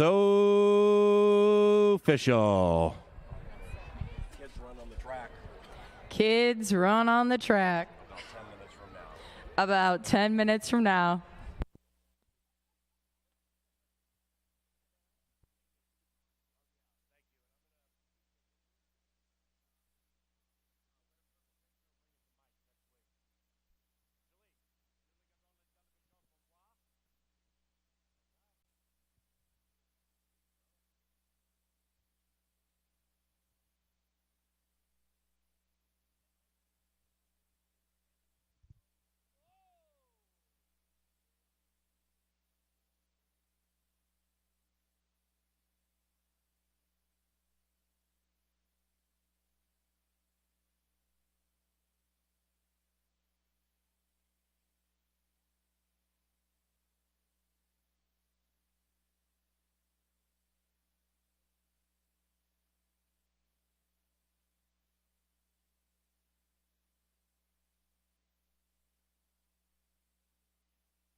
Hey, Kim.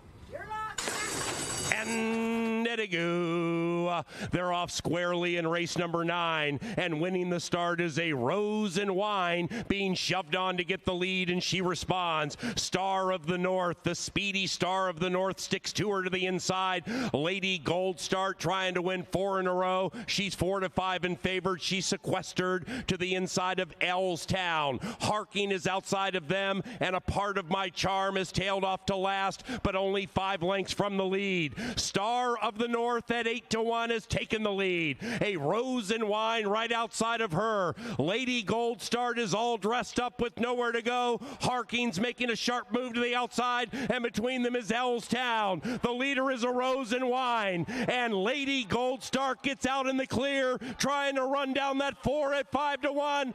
A Rose and Wine in full bloom has prevailed.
All righty, here come the kids to run on the racetrack.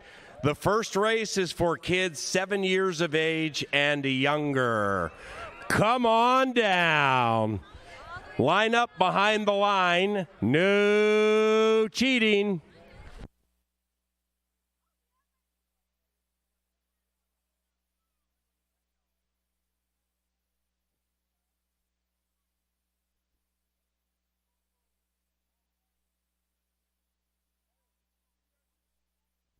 Head all the way to the inside, kids. 7 years of age and younger.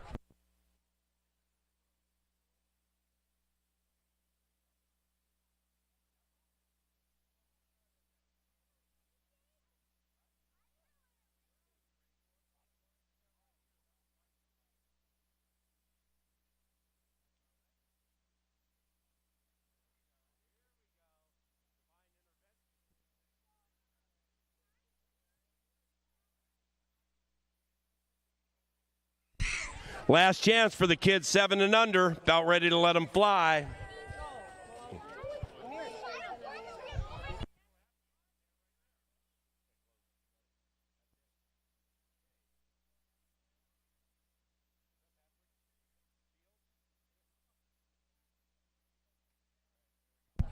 All right, kids.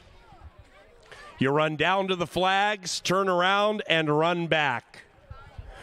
Ready, go! Here come the little boys and girls, and the kid in the Crocs is incredibly fast. Stopped at the flag, turned around wearing the black shorts, the black shirt that is, and he has a healthy lead over the Fields kid, and he wins! In Crocs and all, my man, well done. Nice job, boys and girls. Right here, bud, high fives for everybody. Nice job, even in Crocs, well done. That's speedy. Due to the kids racing HISA rules, he was forced to run in Crocs without stickers, and he still found a way to win.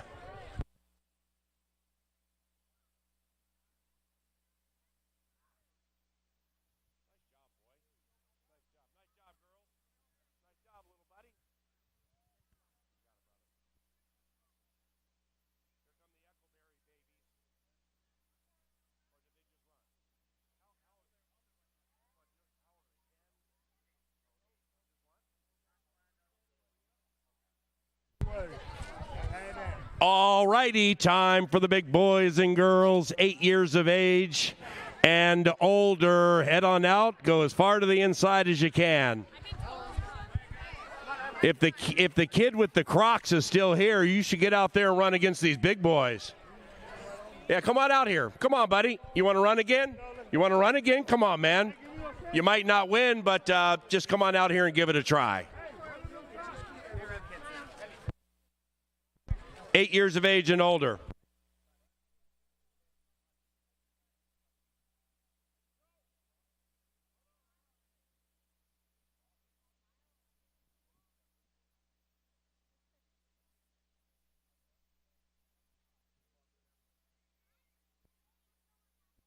Last chance. Boys and girls, 8 years of age and older. All right, everybody behind the line, no cheating. And the key word you are listening for would be G-O. That word, okay? Ready? My man, where are you going? Ready? Go! And the big boys and girls have come churning out of the metaphorical starting gate, and the kid with the wild shirt is surging, and he lost to the big boy on the inside. Thank you, everybody. We do this every Sunday after the last race. Be good boys and girls, respect your parents, and we'll see you next time.